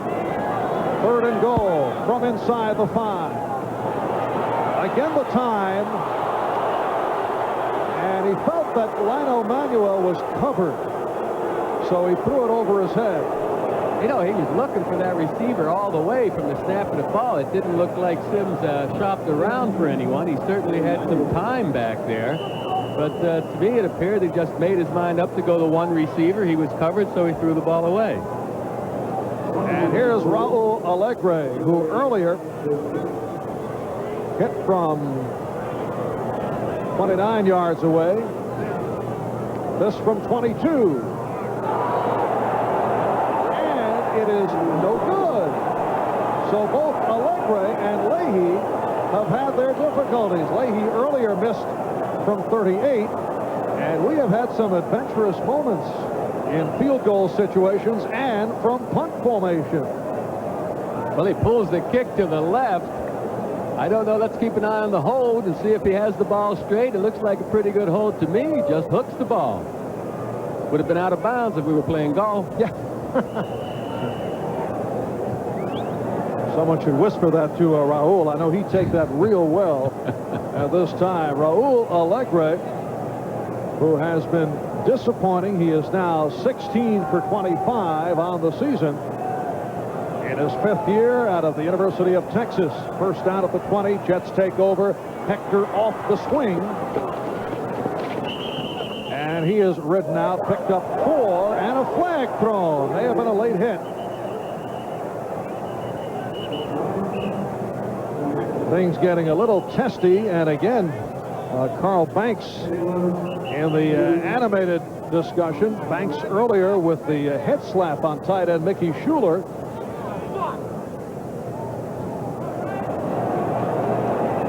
Carl Banks, a Pro Bowl player this season. Many thought he should have made it last year. Illegal use of hands, a block in the back, number 79 offense. First down. Well, it's called on the left guard, the second-year man from Iowa, Mike Haight. Well, Haight's trying to get out there to give some blocking help, and that's a cheap call.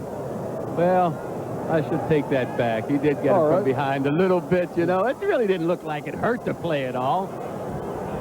So it's set back to a 1st and 15, and Hector is stopped.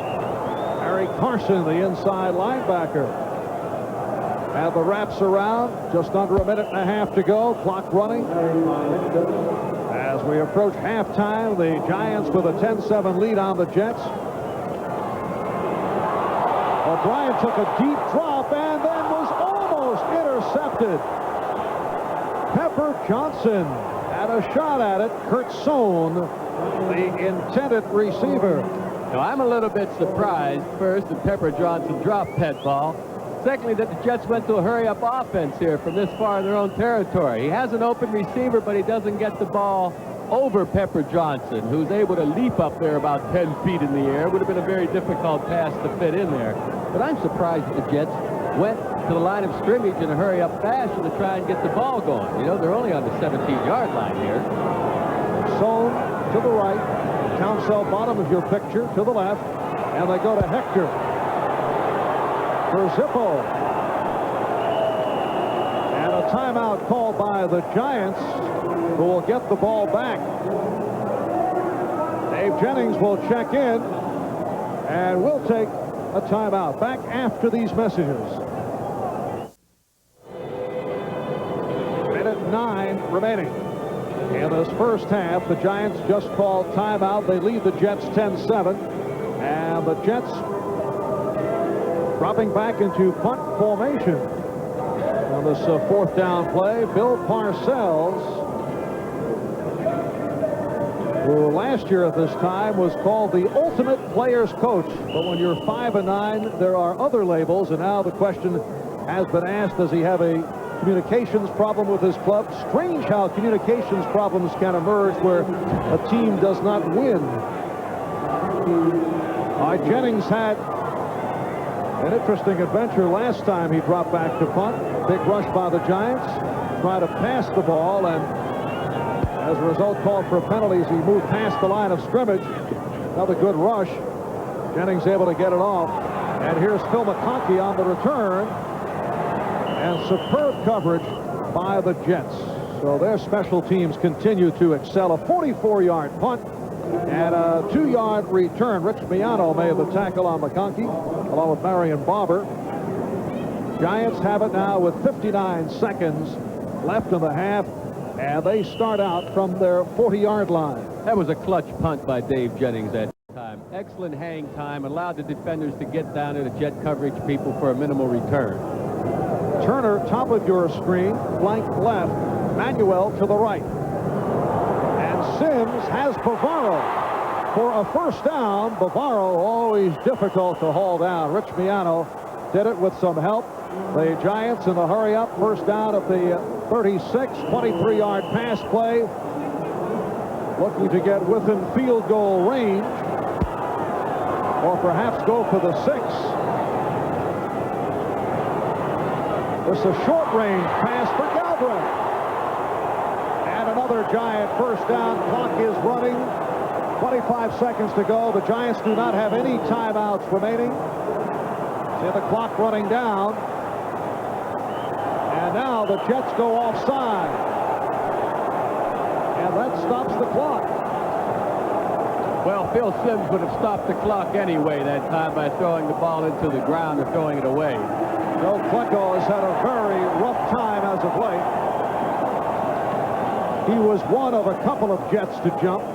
And Klecko knew what Sims was up to that time, and he was just guessing. But unfortunately, the last few weeks, Klecko's been guessing incorrectly. He's had too many offsides penalties, and, you know, as a basic fundamental rule for defensive linemen, you move when the ball moves. You don't go on a quarterback's voice.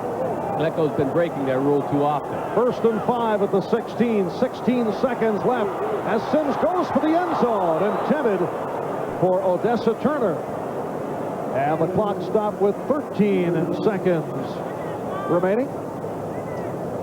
A chance for one, maybe two plays yet. I can see them coming back to throw the pass that they hit Bavaro on twice right in the seam.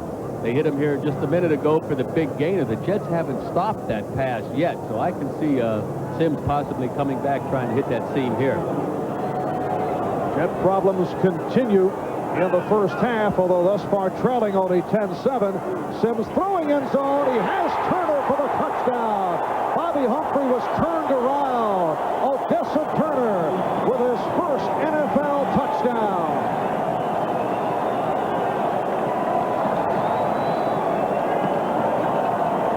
Odessa Turner one-on-one with Bobby Humphrey. The Jets safeties that time were concerned with the middle of the field. They played it too deep in the middle of the field, and they had Bobby Humphrey out there just one-on-one, and Odessa Turner adjusts beautifully to the ball, makes the catch. And with 8 seconds remaining in the half, Allegre puts it through. So the Giants have come from behind 17 unanswered points following that Jet touchdown run by Johnny Hector.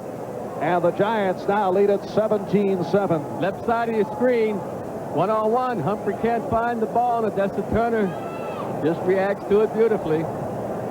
You think Phil Sims is going to be happy after this play? I'll bet he gives us a 1-2 up and down, huh? Let's see it, Phil. Yes, sir. So Phil Sims with his second touchdown pass of the day, make it 17 on the season. And with 8 seconds remaining in the half, Raul Allegre will kick off to the Jets. Last Saturday, Giants beat Green Bay here at Giant Stadium, their 4th straight win at home, seemingly snapping out of their recent lethargy. On that last Giant drive, Sims hit 3 out of 3 for 54 yards. One of the upmen, Rocky Cleaver, on the return. 17-yard return. 3 seconds remaining in the half. Now what do you think they'll do, Marv? Well, I know this is always your favorite time of the game. Yes. I have to believe they'll at least take a chance and throw the ball deep. Maybe a great catch, maybe a foul on the defense, set up a Pat Leahy field goal attempt. But please, whatever you do offense, don't run into the middle of the line of scrimmage. Well, that has been the scenario in the past by the Jets, but this time it will be a Hail Mary approach, and it is broken up. JoJo Townsell was downfield. Terry Kennard able to bat it away, and that is the end of the first half. And Giant fans here at the New Jersey Meadowlands delighted with the Giant lead of 17-7.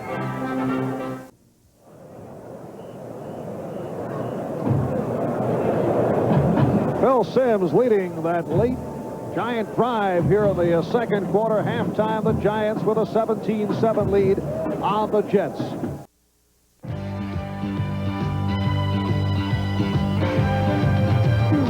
Welcome back to NFL Live. Frank DeFord joins us now. Out at the Meadowlands today, the Giants and Jets are playing out the schedule in a game that looked at the beginning of the year as if it would be all important is now just a matter of pride. And there's very little Christmas cheer around the defending Super Bowl champions, but you've got a story about their general manager, George Young. Yes, Bob, and no one suffered the Giants' nightmare this year more than George Young, the general manager, who was 1986 Football Executive of the Year. And while there can be no professional consolation for Young this year, there is one great personal compensation. Young taught history in high school for many years, coaching football on the side, and this story, and in spirit, it's a Christmas story, began back in 1965 when Young had a terrific quarterback at the high school where he coached in Baltimore. The boy's name was Kurt. He was all-state. Big Ten schools were chasing after him, and everybody told Kurt he was the greatest thing in shoulder pads. Kurt was black, too. He was going to be the first great black quarterback.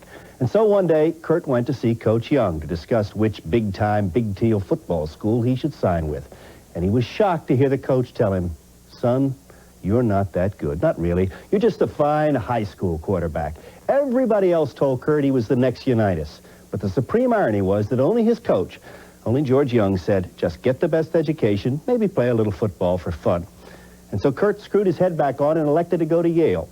And just as George Young predicted, he didn't get a single vote for All-America, but he was chosen a Rhodes Scholar. And after Oxford, he went to Harvard Law. And then he returned to Baltimore. And finally, a few weeks ago, Kurt at last became a professional quarterback of sorts. The Giants were in the cellar, but Kurt Schmoke became the first black man elected to lead the 10th largest city in the United States. Kurt Schmoke, ex-high school quarterback, was inaugurated as the mayor of Baltimore. Without partiality or prejudice. Without partiality or prejudice.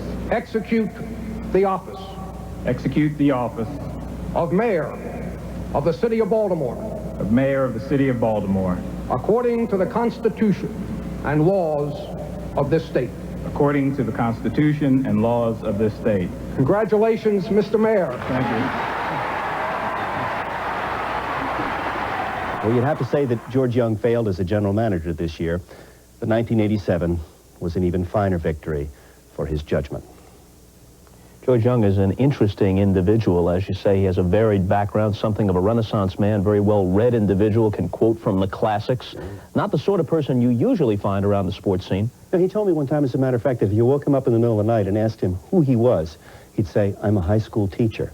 And I'm sure the cynics will say he was a general manager this year, like a high school teacher.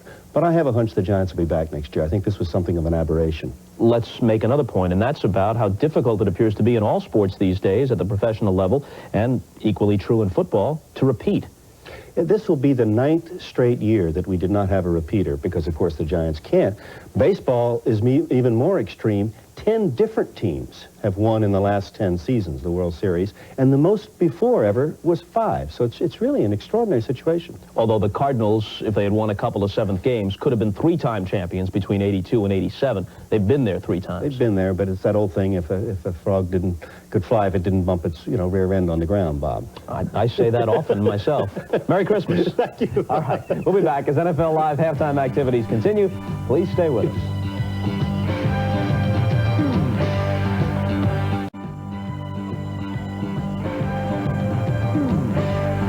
We welcome those of you watching the Jets-Giants and Seahawks-Chiefs games. Bob Costas along with Ahmad Rashad. Let's get you updated on what's happening elsewhere. The Oilers, looking to cinch a wild card, lead at home over the Bengals, 21-7. Checking the highlights from the Astrodome, Jerry Glanville was not a happy man early, but he has to be smiling by halftime. It was Cincinnati getting on the board first, however. Boomer Esiason rolling left on this 3rd and 8 play and unloading a 53-yard completion to Chris Collinsworth. He's one of the best in the league, but Collinsworth doesn't have a touchdown catch this year. Stanford Jennings scored from the 1 a moment later. Houston evens it when Alonzo Highsmith, the rookie from Miami, scores his first pro touchdown. On the flip from Warren Moon, he does the rest himself, just blasting through potential tacklers. It covers 33 yards. Now here's Houston early in the second quarter with Moon going up top to Ernest Givens. He stumbles down just shy of the goal line, and Moon scored on a 1-yard keeper after that to give them a 14-7 lead. Highsmith had a 1-yard run on a 4th down play later, just before halftime. 21-7 in favor of the Oilers. Now, here are their possibilities. If they win, they're in. If they lose, they're out. If they win and Seattle loses at Kansas City, not only is Houston a wild card, but they would host the wild card game against the Seahawks. Indianapolis and Tampa Bay. Eric Dickerson, 77 rushing yards, including a 6-yard touchdown in the first half. Dean Biasucci with yet another field goal. It's obvious why. He'll be the kicker for the AFC in the Pro Bowl. He's made 24 of 27 this year, and 2 of his 3 misses came from outside 50 yards. 10-3 in favor of the Colts. If they win, they're champs in the AFC East.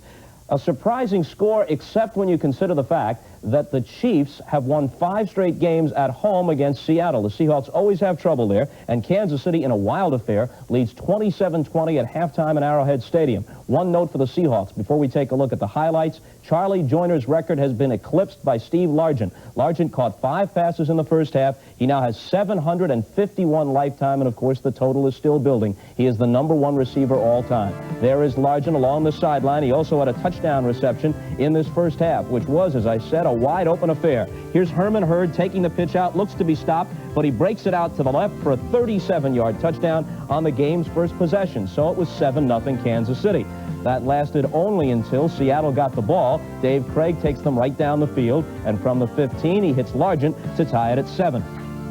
After a 35-yard Nick Lowry field goal gave Kansas City a 10-7 lead, it's Bill Kenny's turn to go up top. Terry Taylor, the Seattle cornerback, badly beaten by Carlos Carson, 81-yard touchdown, 17-7 lead. Craig threw another touchdown pass, this time to Paul Scansey as Seattle got close once more, but on the ensuing kickoff, watch Paul Palmer, the rookie from Temple. Second kick he's returned for a TD this year. The first one won their opening game way back in September against San Diego. This time he goes 92 yards, and when all was said and done in the first half, the Chiefs had the lead, 27-20.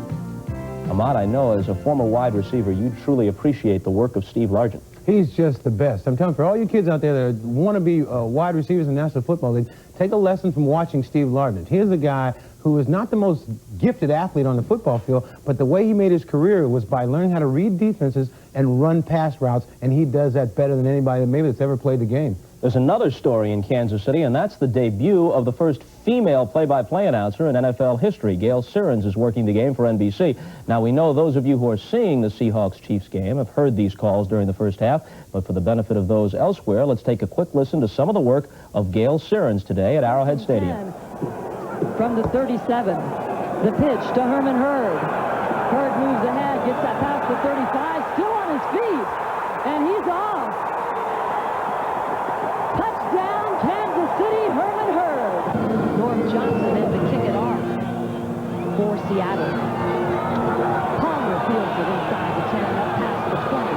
Still on his feet. He's to the 40. And he may be all the way. Still, yes, he is. Touchdown, Kansas City. Gail Sirens sounds pretty good, but of course the official verdict doesn't come until Rudy Martzke says yay or nay tomorrow in the USA Today. That's just the way it works in this business. The Jets and the Giants, halftime at the Meadowlands. The game some of you are watching. Sims with a pair of touchdown passes, one to Turner, one to Bavaro, 17-7 in favor of the Giants. Dallas trying to ruin St. Louis's bid for a wild card, and the Cowboys lead in Dallas at halftime, 14-10. Just before the half ended, Neil Lomax threw a 2-yard scoring pass to J.T. Smith to pull the Cardinals to within 4. Big first half for Herschel Walker, 84 yards rushing, including 2 11-yard Dallas touchdowns. If the Cardinals lose, Minnesota backs in. If St. Louis wins in what could be a lame duck season for them in St. Louis, they become a wild card team. Philadelphia into the third quarter at home and leading Buffalo 10-0. They made life miserable for Jim Kelly in the first half. Kelly was just 4 of 16 for 39 yards, 2 interceptions. and was sacked once by Reggie White. Green Bay, surprisingly, with the lead early in the third quarter at the Superdome over the Saints, 17-12. Don Mikowski with a pair of touchdown passes to Walter Stanley. All the Saints scoring off the foot of Morton Anderson. He has 4 field goals, including a 48-yarder and a 52-yarder so far. Detroit and Atlanta, the Falcons lead at home 13-10. That's early in the third quarter. If Detroit loses this game, they console themselves with the knowledge that they have the #1 pick in the next NFL draft.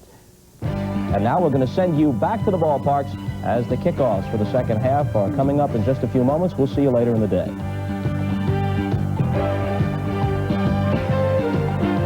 Back at Giants Stadium, getting set for the second half. The Giants lead the Jets 17-7. Marv Albert with Joe Namath on a beautiful 31-degree day. Once again, Joe being the big baby, wearing the solid overcoat.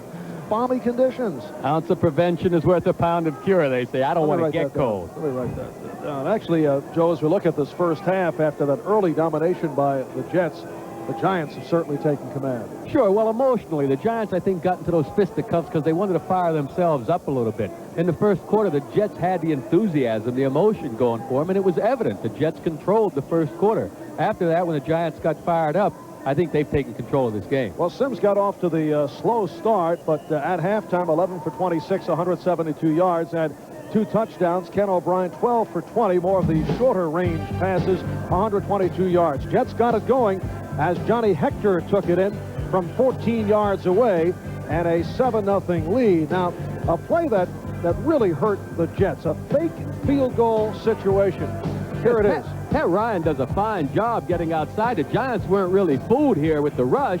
They get pressure on Ryan, but Griggs drops the ball, goes straight through Billy Griggs' hand.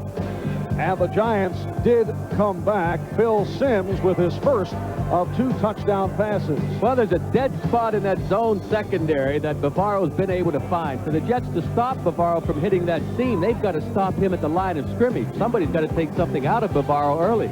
And a good late drive engineered by Simms.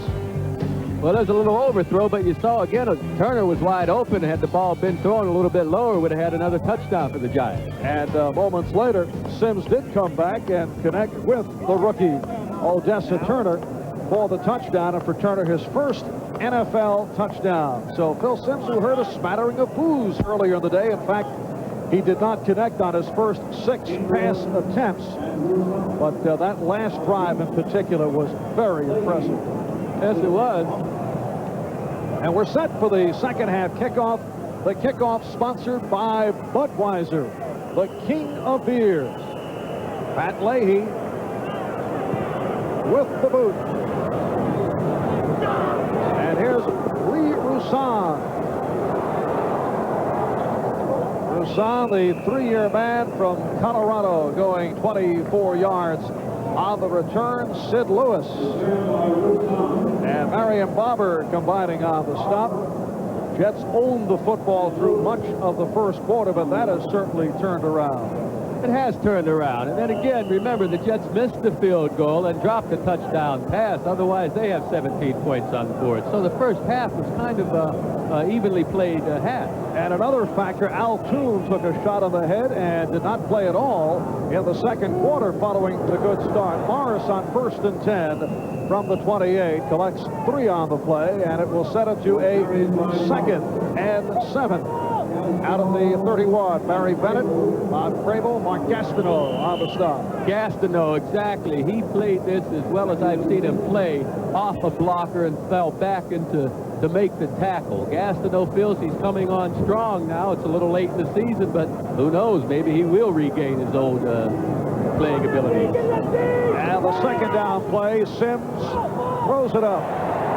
Maurice Carthon picks up the first down. Troy Benson, Carl Howard on the tackle, 10-yard gain. So the Giants, off their first series, showing movement of first down at the 42. Well, Joe Morris, number 20, picked up MacArthur on the blitz that time. The Jets had dropped back into a zone coverage, and the under area was wide open, thanks to Joe Morris's block. And here is Morris to the 45-yard line. 3-yard pickup. Troy Benson again in on the stop. Troy Benson back from that pinched nerve in the neck injury. Of course, the brother of Brad Benson, who earlier today announced his retirement.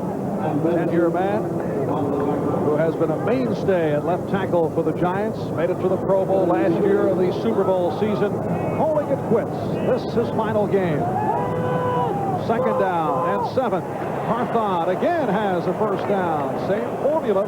First Morris, and then the pass to Carthon. And Benson, shaken up on the play, made the stop. So Troy Benson is hurt. Well, he delivered a good lick with that right shoulder of his, and the way he's holding his right side, I think it's a shoulder and arm problem. That's Dr. James Nicholas right now holding Troy Benson's right arm. In the middle of the field, watch number 54. He makes the hit right here. Boom. But I'm afraid he absorbed more of the blow than Carthon did.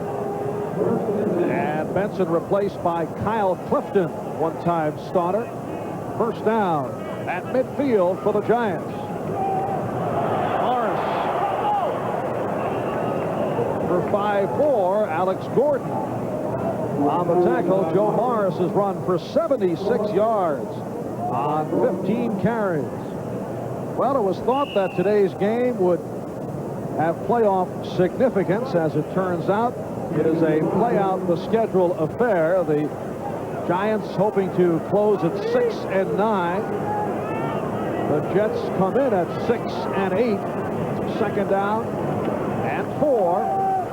Big hole. Morris with a first down. And a very smart-looking drive for the Giants opening up this second half. Clifton and Gordon on the stop of Morris. Yeah, but they're running right up the middle where Joe Klecko is. Now, in fairness to Klecko, Bart Oates has been able to block him some, but he's been getting some help there from his guard. So occasionally Klecko's had to deal with a double team, and that's why that hole is opening so hugely in the middle. Oates at center, Godfrey and Ard at the guard, Benson and Roberts at the tackles. And Sims going deep, but too far for Lionel Manuel. Covered by Jerry Holmes. And Holmes was in good position that time. The Giants opened the season by losing their first 2 games at Chicago and then at home to Dallas.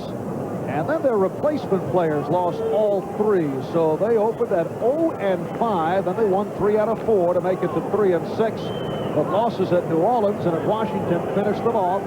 They have won their last 2 out of 3 with wins over the Eagles and the Packers, but have gone the other way since the Super Bowl victory. Morris running it out, picked up 4. In fact, the Giants could become the first team in Super Bowl history to finish last in its division a year after winning the title. But I can't give the Giants much heat for losing that first game at Chicago. Chicago played a beautiful game. They'd have beaten anyone that day. Coming back against the Cowboys the second game, they played poorly, and then they just never snapped out of the 5-game losing streak. And Giant management took some criticism early on over the fact that they did not take the strike seriously, and therefore were not prepared. And Odessa Turner not able to hang on. They did not go out and get or put together as good a strike squad or scab squad as other teams did, perhaps hoping that the strike would not take place. And so George Young did take some heat. And I know some members of the coaching staff were not happy about the fact that they were not competitive in that stretch, and it put them right out of it. And that's a fact. They weren't competitive. They did not go out and get the ball players. Some of the teams did. San Francisco did. San Diego did. The Giants just ignored the strike. Allegre came on for that fake field goal. Would have been a 48-yard attempt. Now he lines up as the flanker as Rutledge will try to throw. Has Carthon, and it's broken up. Would have been a first down. Alex Gordon with a big hit on Maurice Carthon. I get the idea that both Joe Walton and Bill Parcells are using up all the gadget plays here on the final day of the season. Well, they're using some surprise plays, that's for sure, but they're coming in at the right time. Watch number 2, Allegre will end up having a a chance to make this catch. The ball goes right through Allegre's hand once it bounces in the air. Watch this now. Here we go. Allegre. Oh, right through his arm. Had a shot at the deflection.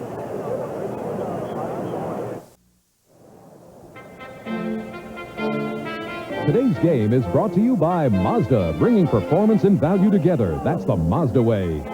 By IBM. And by U.S. Sprint. We're building the first and only 100% digital fiber optic network clear across America. The Jets taking over first down from the 31 after that fake field goal attempt. Johnny Hector, gang tackle. Lawrence Taylor leading the assault on Hector. Let's take a look at that last play. Raul Allegre had an opportunity off the deflection after Maurice Carthon was not able to hang on.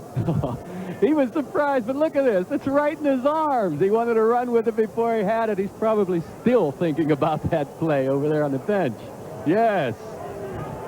The earlier gimmick play by Bill Parcells did work in the fake punt formation, and this one works for Roger Vick. Has a first down across midfield, an 18-yard play, and the Jets pick up the first down. We have 5 minutes gone by in this third quarter. Giants lead at 17-7. Houston Oilers needing a victory for a wild card spot and have that 21-7 lead. If Indianapolis can hold on, they'll win the AFC East. Dallas in front of St. Louis. The St. Louis outcome will affect Minnesota going to the playoffs as a wild card. First down at the 49. Pass intended for Kurt Sohn. We've received a later report on Al Toon. He will not return after suffering a concussion. So Al Toon will conclude his Pro Bowl season with 68 catches. He had 3 catches for 35 yards and was off to a good start in that first quarter. Well, the good news is that Al Toon's going to be all right. He may not end up with the most catches in the NFL, but he's going to be okay. He leads the AFC in that department coming in. Vick, good second effort, and went for 6. Tom Flynn, the extra defensive back, in his 4th year out of Pittsburgh, making the stop on number 43. Roger Vick, who has had his ups and downs during the course of his rookie season, struggled somewhat. Did score a touchdown, his first touchdown of the season last week. It is a third down and 4. Crowd urging the Giant defensive unit on. O'Brien off the roll. Hector made a nice catch, but out of bounds. So it is incomplete. And Dave Jennings will come on to punt for the 3rd time today. Neither quarterback's really been hot today. They've missed a lot of open receivers. Had Sims been hotter in the first half, they'd have some more points up there. And same thing for the Jets. If O'Brien's throwing strikes, they're moving the ball a lot more. Bill McConkey back at his 10, awaiting the punt from Dave Jennings. Jennings, the one-time Giant, spent 11 seasons in the uniform of the Giants before he was waived in favor of Sean Landeta. McConkey on the return. 34-yard punt and the 8-yard return. With 6 minutes gone by in this third quarter here at Giants Stadium, it's the Giants leading the Jets by the score of 17-7. Welcome back to Giants Stadium as the Giants take over 1st and 10 from their 20-yard line. 6 minutes have gone by. In this third quarter, the Giants lead the Jets 17-7. Here's Morris following Chris Godfrey. As we mentioned earlier, Bill Parcells will be back next season. There were questions concerning his return. A reminder, upcoming on New Year's Day, a big College Bowl lineup right here on NBC. The new year starting out with Gail Gardner hosting the Bowl Day Extravaganza. Gail making her network television debut. 2nd down and 8. Nice catch by Odessa Turner. Troy Benson, who was shaken up a couple of plays back in there and able to make the tackle. A 19-yard pickup by Turner. Well, I'm not sure which receiver Phil Sims is throwing to here because they're both open. You look directly behind Turner, and Baker is wide open. That's not very good coverage in the Jet secondary. And a first down at the 42-yard line. Morris. Joe Morris has run so well this afternoon. Picked up 6 and a flare-up once again. William Roberts, the right tackle, swinging away with Mark Gastineau as flags are dropped.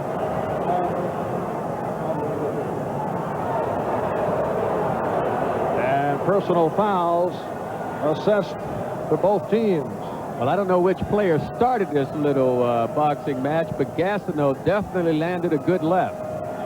And Morris was shaken up. Number 99 on the defense. Unfortunately, number 56 on the offense. 2nd down.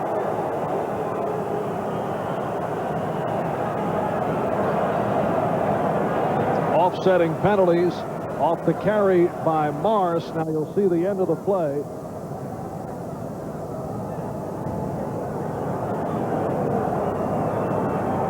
Morris being helped off the field, but apparently he's all right. And right at the end of the play, Gastineau and Roberts went at each other.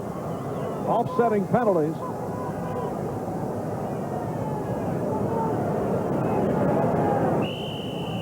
Flags flying. Jerry Holmes tried to break it up along with Odessa Turner.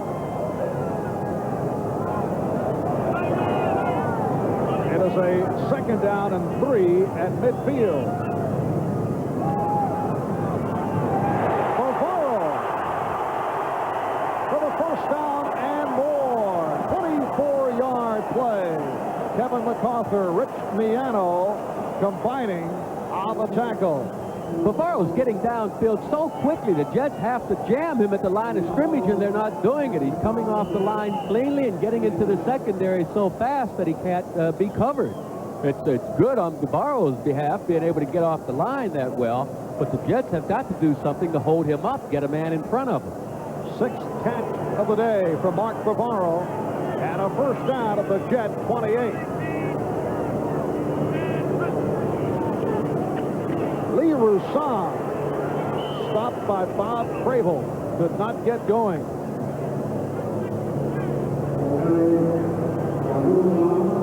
And a check around the scoreboard. Houston maintaining the lead on Cincinnati. They need a victory for a wild card berth.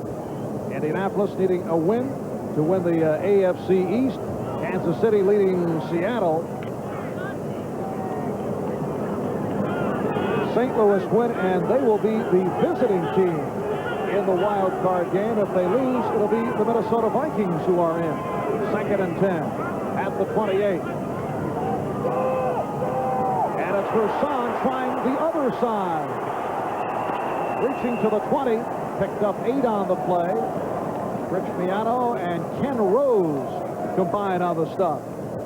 Joe Morris on the sideline. He was hurt just moments ago, but now checking back in. He's run for 95 yards on 19 carries, so that is a season high for Joe Morris, who is currently ranked number 2 behind Alex Webster on the Giant all-time rushing chart. Once again, the right guard Damian Johnson is eligible for the pass, but Sims went to the ground. Morris stopped by Clifton. And short of the first down.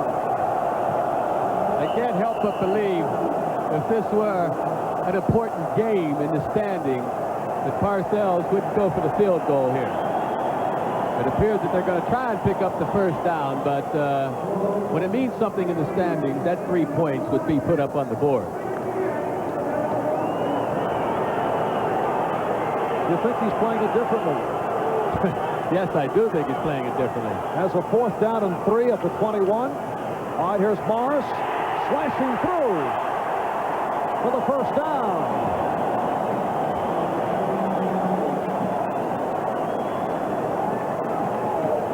Joe Morris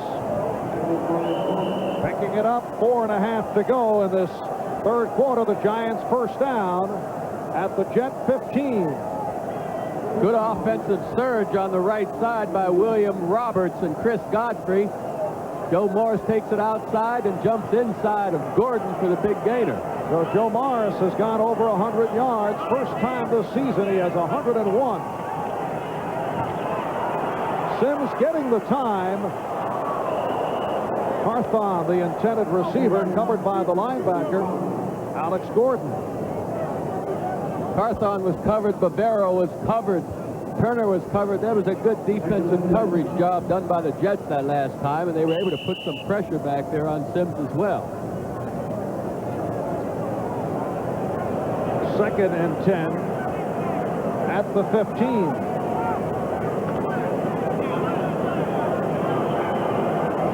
Morris is flanked to the left side. And Adams, the lone deep back. That's Manuel in motion. This is Adams. Inside the 10. That worked for 8 yards. Carl Howard, the right cornerback, on the tackle. There's Howard in his 4th season out of Rutgers, replacing the injured Russell Carter.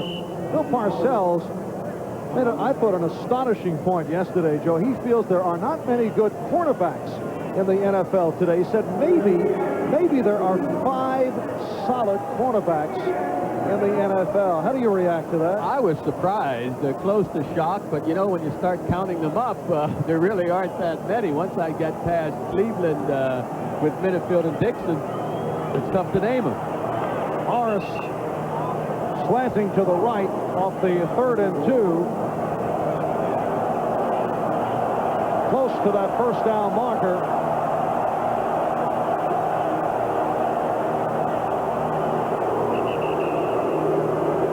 And now the Giants told they are short of the first down, and they will go for the field goal. It's 4th and 1. So Allegre, who's hit from 29 and missed from 22 coming out of the field, although not, they're calling for the chains, so they will measure. Giants actually accepted the fact that they were short.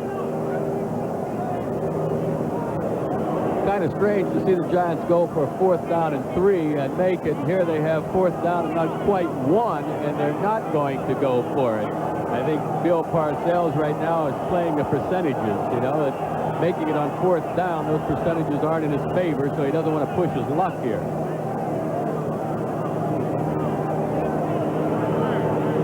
And trusting that Allegre from the shorter distance will convert. He has had his ups and downs this year. Last week, 1 out of 2. 2 weeks ago, missed 2 out of 5, although last week the miss was from 53 yards away. This in the area of a 24-yard attempt. And Rutledge places it down. Allegre puts it through. So he's hit 2 out of 3 this afternoon, and the Giants extend to a 20-7 lead over the Jets with 2.5 to go, third quarter.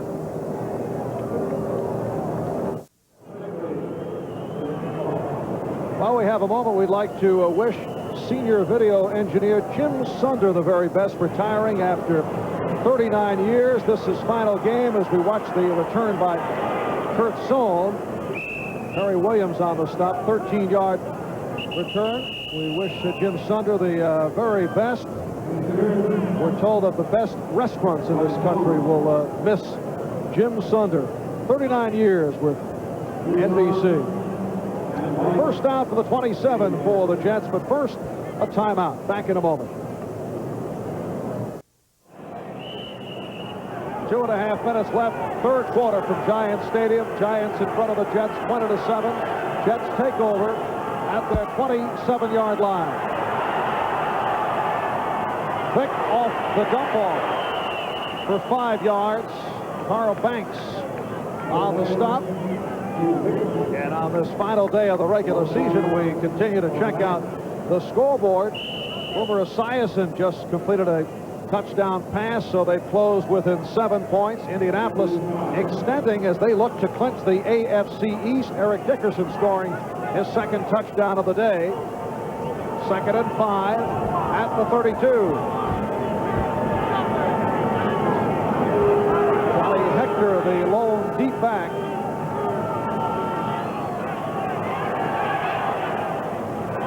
And Mickey Schuler with a nice sideline catch for the first down, a 6-yard pickup. Set for an update. Let's go to Bob Costas and NFL Live. Marv, here's the Bengal touchdown pass you mentioned. On 4th and 2 from the 25-yard line of the Oilers, Esiason rolls left. Mike Martin's wide open for the touchdown. Their second 4th down conversion on the drive, and the Bengals are back to within 7 late in the third. Thank you, Bob. Houston needing a win for a wild card playoff berth. First down play as O'Brien was hit down. Eric Dorsey, the second-year man from Notre Dame, all over Ken O'Brien.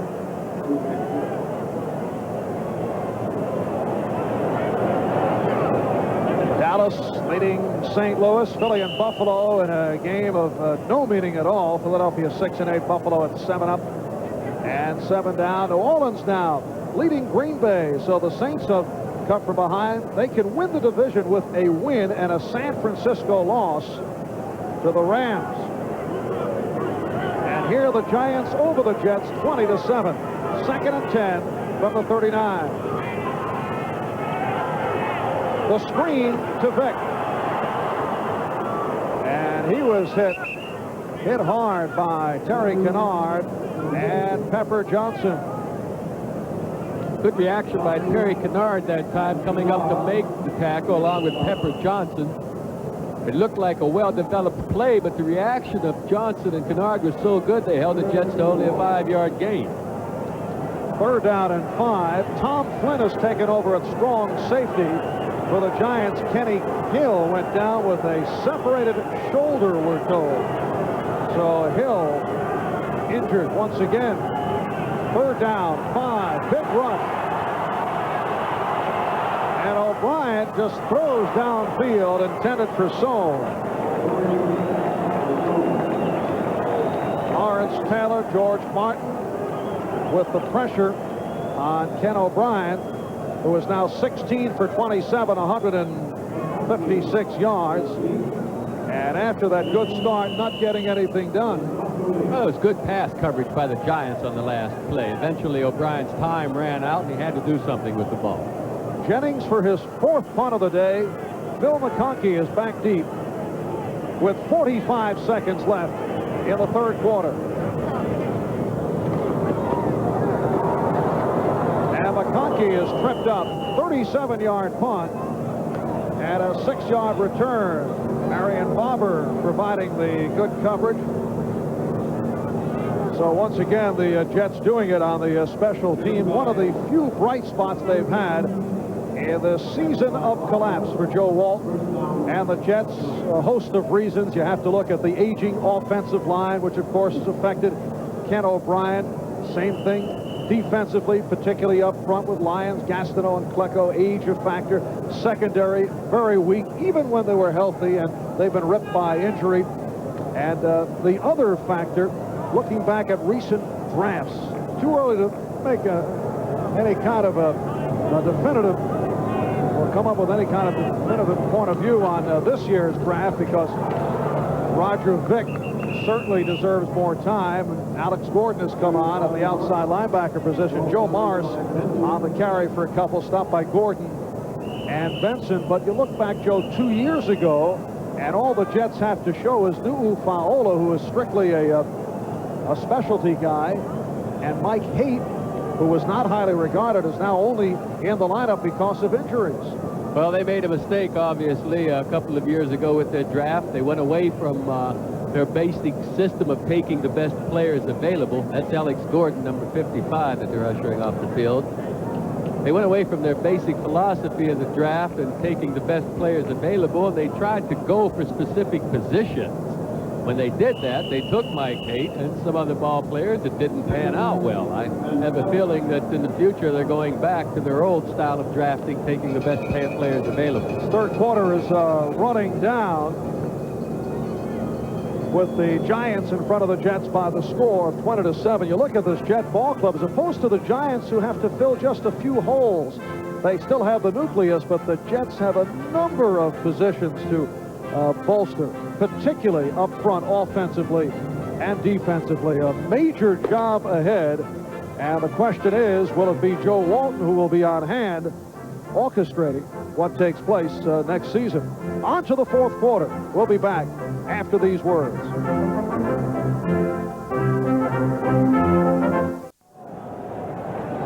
It's Kenny Hill with the hood on.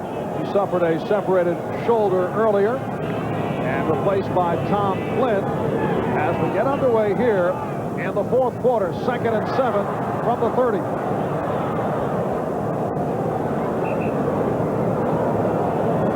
The Giants lead the Jets by the score of 20-7.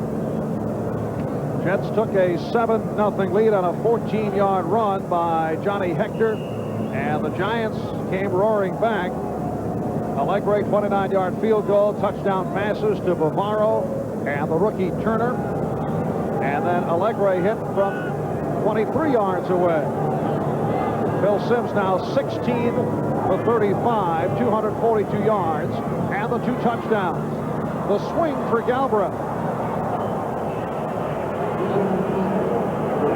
Klecko on the stop, and the Giants forced a punt. What a fine play by Joe Klecko. I mean, he was blocked to the ground. He gave it a roll, got back to his feet, and made the tackle. I'm talking about second and third effort that time. There have been suggestions that Klecko will be asked to retire, but he is not ready to call it quits. He says he wants to play at least another year. We have to remember he's been off for a year and change. Now he's back for his 5th ball game, and he's not quite played himself into shape yet. I think we'll see a much improved Klecko next season. Sohn on the return off the 45-yard punt by Landetta. Sohn went 5 yards. Andy Head on the tackle. And the Jets will put it in play at their 35-yard line.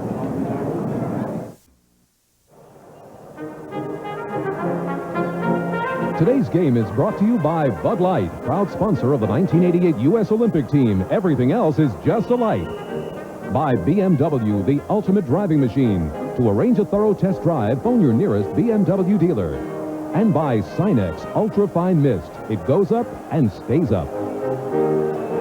On a 31-degree cool day at the New Jersey Meadowlands. A minute gone by in this fourth quarter. Roger Vick getting the call on first down. Stopped by Harry Carson. Picked up 4 to be a 2nd down and 6. Talking about Joe Klecko just a moment ago, I'm told that several weeks back, the Jet coaching staff actually asked him to go out gracefully, asked him to retire. And he was so upset that he walked out of camp for a couple of days. And then they said, well, how about if you just play on first downs? Johnny Hector is stopped back behind the line, and they came to a settlement. You may recall when he first came back in a magnificent return from surgery, he played very well that first game. And then in the game against Miami, he did not play well and really has not come on. And you saw that graphic earlier. He has been called for offsides on 10 occasions the last 3 games. But as you say, if he gets the complete rehabilitation, he's the type of guy you don't want to count out. And you never know what will happen next year. Nice catch by JoJo Townsell, but he was out of bounds. So it is incomplete. See, I can't quite buy that story about being asked to retire, because if the coaches feel that he's not good enough to play, what's he doing out there? What was he doing out there last week, the week before? They have young players, and Gerald Nichols, Mercero, guys that they could be playing if they felt they were better than Klecko, or if they felt they were going to contribute down the road. But they're still playing Joe Klecko. That's why I can't believe that's a valid story. On the other hand, you keep Klecko on the squad if he's not playing. They don't have to. In effect, you use him as a backup and go with a Nichols and a Mercero as Jennings punts it to McConkey. 31-yard punt and no return. McConkey hearing it from the crowd. So a timeout with 2 minutes gone by in this fourth quarter. There's Carl Nelson, the right tackle on last year's Super Bowl champion Giants, now a member of the Giant broadcasting crew for WNEW Radio, working along with Jim Gordon and Dick Lynch. Carl has missed the entire season as Sims sets up first and 10 from the 32. Joe Morris close to the first down, run out by Kevin MacArthur, picked up 9 on the play. Carl Nelson missing the entire season after it was diagnosed that he has Hodgkin's disease. He's been undergoing treatment and hopes to return in 1988. He has been one of the NFL's premier blockers, and the running game has certainly suffered in his absence. Second down and 1 from the 41. After the initial hit, good second effort by Carthon. And he has the first down. 11 yards on the play. Well, I'll tell you, Kevin MacArthur, number 57, felt like he put a good lick on Carthon. But Carthon, look at this hit. Knocks him back into the backfield, but Carthon keeps his balance and jumps outside. Maurice Carthon feels that he should be in the lineup on a regular basis because he is a good runner. He just doesn't get the opportunity to show his running abilities that often. Of course, the Giants staff has felt differently. He did show some signs in preseason, but they feel that he is not a good enough runner to be in there on a regular basis, so he has been primarily a blocking back. George Adams out of the backfield, stopped by Kevin MacArthur. And George Adams has been on the disappointing side. He had several drops last week. He is a fine all-around back. One of many questions involving the Giants. Should they have gone with the better blocking back, Carthon, combining with Morris? Adams seems more suited for halfback. He's more along the lines of a Joe Morris. 2nd and 6 at the 45.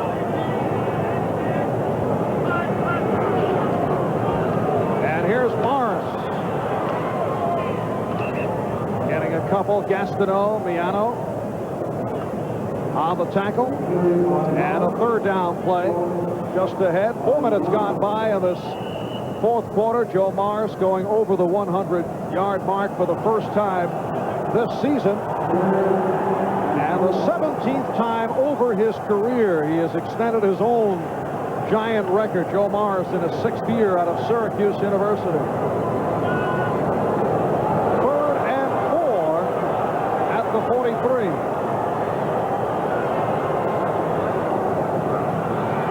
Here's Galbraith. Right to the marker. Tackled by Gastineau and Rose. And Gastineau has been very active today. Gastineau's been active. This defense of the Jets really hasn't played an ugly game. I mean, they only have 20 points scored against them. They're only 13 points down. If the defense were able to come up with a big play, they could get within 6 points. If the Jet offense could make a good play, they'd get within 6 points. They're still within striking distance, so the defense has been doing a pretty fair job. And the Jet defense held the Giants short of the first down. 4th and less than a yard, and Sean Landeta will punt from his 45. His 4th punt of the day. He's had a good day. He's averaged just under 46 yards a punt. So lets it go. And it carries in. 45-yard punt.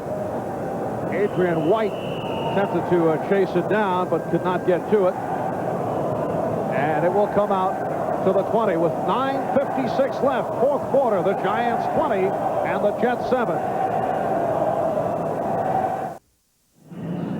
Following the slow start, Phil Simms, in fact, missed on his first 6 attempts. He has come on, and the Giants come from behind. They lead the Jets now 20-7. Jets take over at their 20-yard line. They open up with the 3 tight ends, Schuler, Cleaver, and Griggs. And O'Brien under pressure. The nose tackle, number 74, Eric Howard, the man who's replaced the injured Jim Burt, comes up with his 5th sack of the season. O'Brien holding his hand, and he's hurt. Well, they just blew past Banker, the center, that time to make the play. You'll see number 63. Well, he just doesn't get the block on number 74, Eric Howard, and it looked like O'Brien hurt his right hand when he went to the ground. Again, we see it, and Banker, number 63, can't make the block, and I think O'Brien hit his elbow on the ground. Pat Ryan is warming up, and the training staff will take a look at Ken O'Brien. Pat Ryan played briefly on that fake field goal attempt, threw the pass that was right on target, but the tight end Billy Griggs not able to hold on. The last time that Ryan has seen action was in the replacement game against the Miami Dolphins, when Ryan led the Jets to the victory in overtime. And Pat Ryan, of course, is going to have surgery on his passing shoulder in the offseason. Every pass he throws hurts his arm. He has some bone spurs in the rotor cuff part of his arm that is irritating the joint, and they feel that they can clean it out where he won't have the pain next year. So Ryan will take over.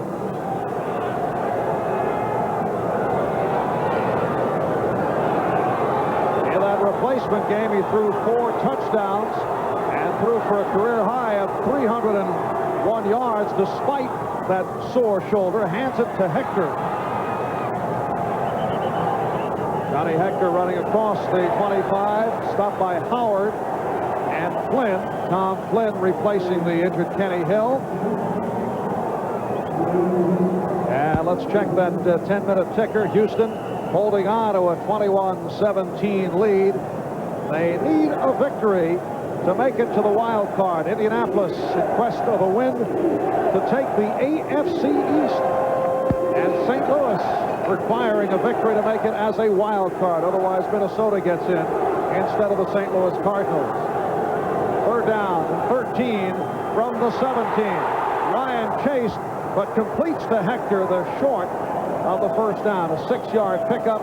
Harry Carson on the tackle. Harry Carson, one of several Giants to make it to the Pro Bowl, had it perfectly diagnosed, and the Jets are stopped.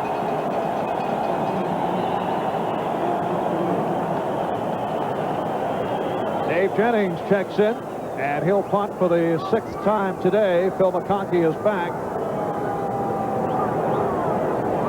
McConkey at the Giant 42-yard line.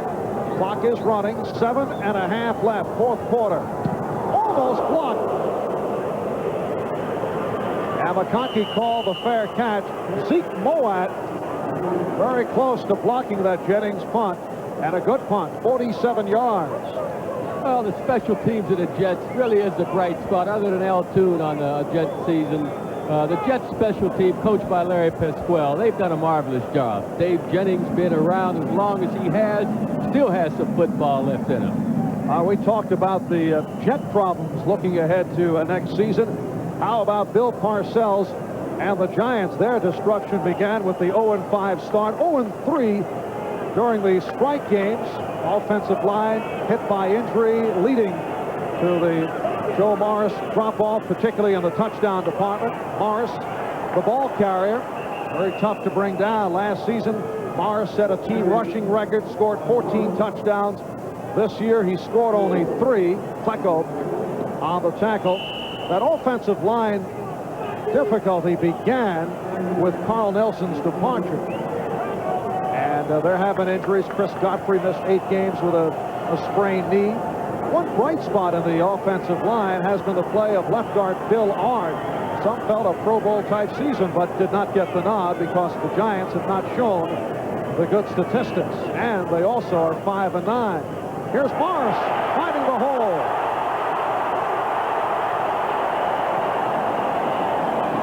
Harry Hamilton on the stop, 24-yard run for Morris, who is shaken up again. He has been battered this afternoon. A little draw type action. The Jets are trying to put pressure on to jam up the running lanes. They're bringing the linebackers, and you see Joe Morris break this to the outside. The only man left to get him is Miano, 39, and he can't quite, Hamilton, and he can't quite catch up to him. Morris apparently all right, although Lee Roussan has replaced him.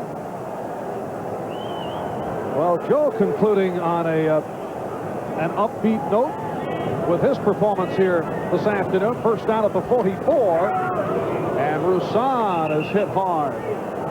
Crable and Gastineau combining on the crunching of Lee Roussan, an 8th-round pick back in 1985 in his 3rd season out of Colorado. He has shown flashes of brilliance and has been a key man on the special teams. Now Roussan to the sideline, and Morris returns. You can see the Giants taking their time. They're going against Pat Ryan, the backup quarterback, when the Jets get the ball again. The Giants now want to run the clock down as much as they can with this 13-point lead. Carthon broke a tackle and then hit by Troy Benson along with Barry Bennett. This game is the property of the National Football League. All rights reserved. This telecast presented by authority of the NFL, intended for the private use of our audience.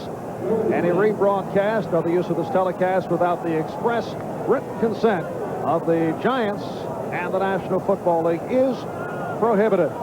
3rd and 10 at the 44. Just under 5 minutes left, 4th quarter. Sims finding Odessa Turner, who has had an outstanding day. 14-yard pass play. Odessa Turner earlier caught his first touchdown in the NFL.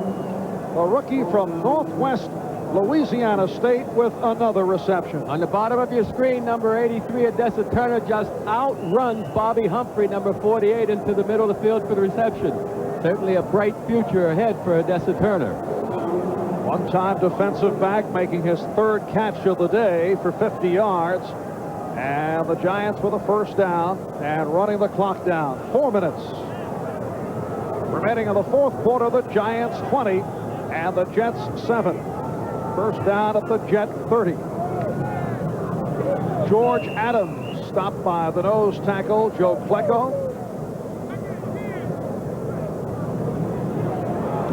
Ken O'Brien, who injured his hand in that last series, testing it out. Pat Ryan came on. And now Klecko to the sideline, and looks like he is hurt.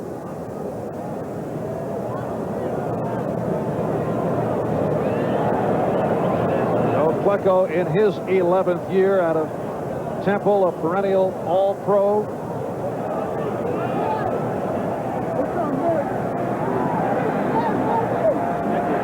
Second down play coming up on 3 minutes remaining. Roussan fumbled, but after the whistle. Play blown dead. Crable on the tackle of Roussan. Yeah, but that play was made possible by the rookie that just went in for Klecko, number 77, Gerald Nichols. They're looking at Klecko's left arm over here on the sideline. Moving it around. You know, a lot of times a guy will fall on the turf. The same thing happened to O'Brien a little while ago, and jar that elbow hard. And what it does is it makes your hand numb. There's a lot of pain, and you lose the circulation quickly, and your hand just gets numb. Fortunately, the feeling will come back as it has for O'Brien. You know what I noticed, Joe? You seem to have a feel for all kinds of injuries. And Roussan with the short pickup stop by the nose tackle, Gerald Nichols. You have felt them all. Yeah, well, I'll tell you why. The ones that I didn't feel, Weave Eubank told me about them. All the fellas on the Jets used to tell me, and I learned to believe it. We've had every injury you could think of. If a running back hurt his thigh, we've had it at one time and tell you about it. You considered medical school perhaps for later life? Timeout called as 2 minutes and 5 seconds remain in this fourth quarter. The Jets calling for the timeout. So they'll get off one play and then use the 2-minute warning for another timeout. Ken O'Brien with a so-so day, not much accomplished. 16 for 29, 156 yards. The one Jet score, Johnny Hector, that was early in the game on a 14-yard run. Jets have not run well. Al Toon did not see action after the first quarter after suffering a concussion, and that has certainly hurt the Jet cause because he was off to a good start. Also missing the field goal and drop touchdown passes hurt the Jet cause. While Sims came on after his slow start, missed his first 6, 2 for 8. He's thrown for a couple touchdowns. Joe Morris 132 yards, and Bavaro with 6 catches. And here is a long field goal attempt. A 48-yard attempt for Raul Alegre. Line drives it. No good. So Alegre now 2 out of 4. Earlier hit from 29 and from 23. He's missed from 22 and 48. And now the 2-minute warning. So we'll be back right after these words.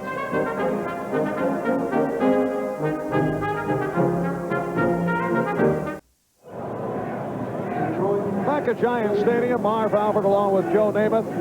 2 minutes remaining in playing time to the remainder of the season for two clubs who will go home following today. No playoff competition for the Jets, who made it as a wild card a year ago, nor for the Giants, who made it all the way to the Super Bowl last season with a record of 17-2 overall, and concluded matters by knocking off the Denver Broncos. So Bill Parcells, instead of making plans for the playoffs, will be making plans for next season. And as he said, he will take a short vacation. Jets first down from the 31. Ken O'Brien is back in there despite the injured hand. Pass intended for Schuler. And the Giant pass rush continued. Lawrence Taylor, who has been very active all over Ken O'Brien. Incompletion certainly caused by Lawrence Taylor that time. Mickey Schuler, the receiver, was open, but O'Brien had to throw the ball early and just threw it inaccurately. Lawrence Taylor made it to the Pro Bowl this year, but as a second-team member, he felt because he came in with the replacement players, the fact that he was, as he called it, one of the scabs, as Andy Hedden, the backup linebacker, gets to the quarterback, Ken O'Brien. He felt that hurt him in terms of the vote. Do you buy that? Yes, I buy it, because in recent days I've heard ball players, I've read in the papers where they say they have voted against guys that cross the line. So I can buy it, but not to take anything away from Carl Banks making it. He certainly deserved to play first string. He made it as first string along with Bavaro and Carson. Kurt Sohn on the reception. Harry Carson making it for the 9th time. Pepper Johnson and Terry Kennard combining on the stop. Reportedly, the Giants and the Redskins would not vote for players who crossed the picket line. And the players do vote for the Pro Bowl team along with the coaches. Cleaver on the reception, stopped by the left corner, Welch. And it will be a 2nd and 5 at midfield with just under a minute to go in the season for the Giants and the Jets. O'Brien threw it away with no one in sight. O'Brien didn't have much of a choice that time. There's good coverage downfield, and what the Jets have been lacking this season, the pass rush, the Giants have. Even when they only rush 4 guys, one of them happens to be Lawrence Taylor, and he's just terrific at putting pressure on the quarterback. Third down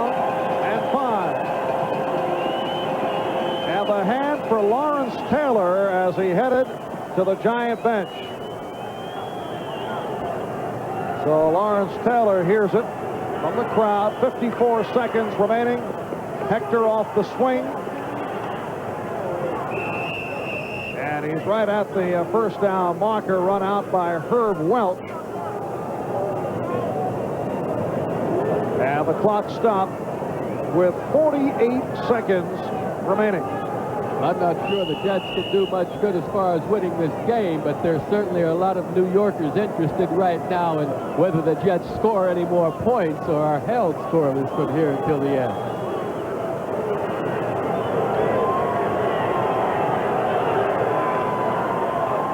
Fourth and 1. And Hector looking for that first down. Harry Carson on the tackle. The Giants feel they held the Jets.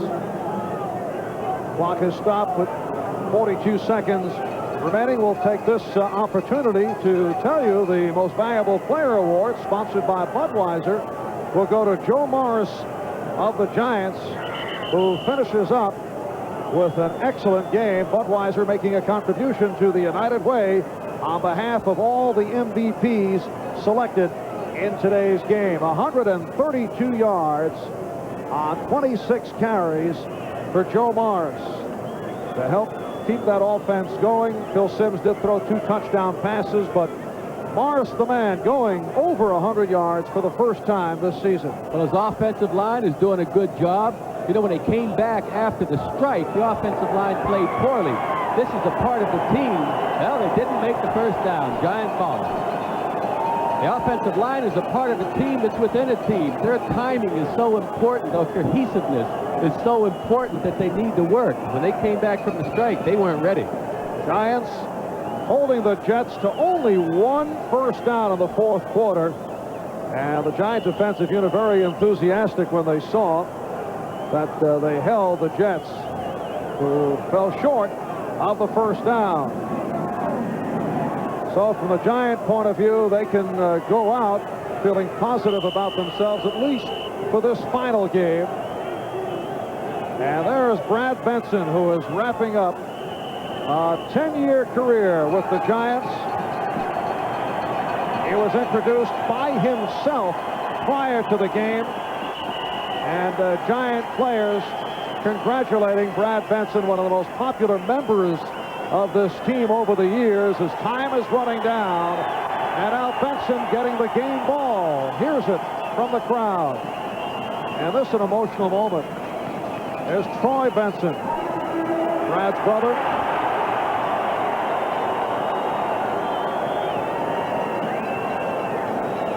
So it has come to the end for Brad Benson in terms of football. Pro Bowl player last year. I'm sure he would have preferred going out with another shot at the Super Bowl. Instead, he goes out with the Giants finishing at 6-9. And look out. There's one for good measure. So Bill Parcells maintaining a sense of humor. This time it was Harry Carson sneaking up from behind for the only time this season. He had said prior to the season there would not be any more Gatorade celebrations, but the Giants defeat the Jets 20-7. So the Giants conclude at 6-9, as do the Jets. 20-7 the final will be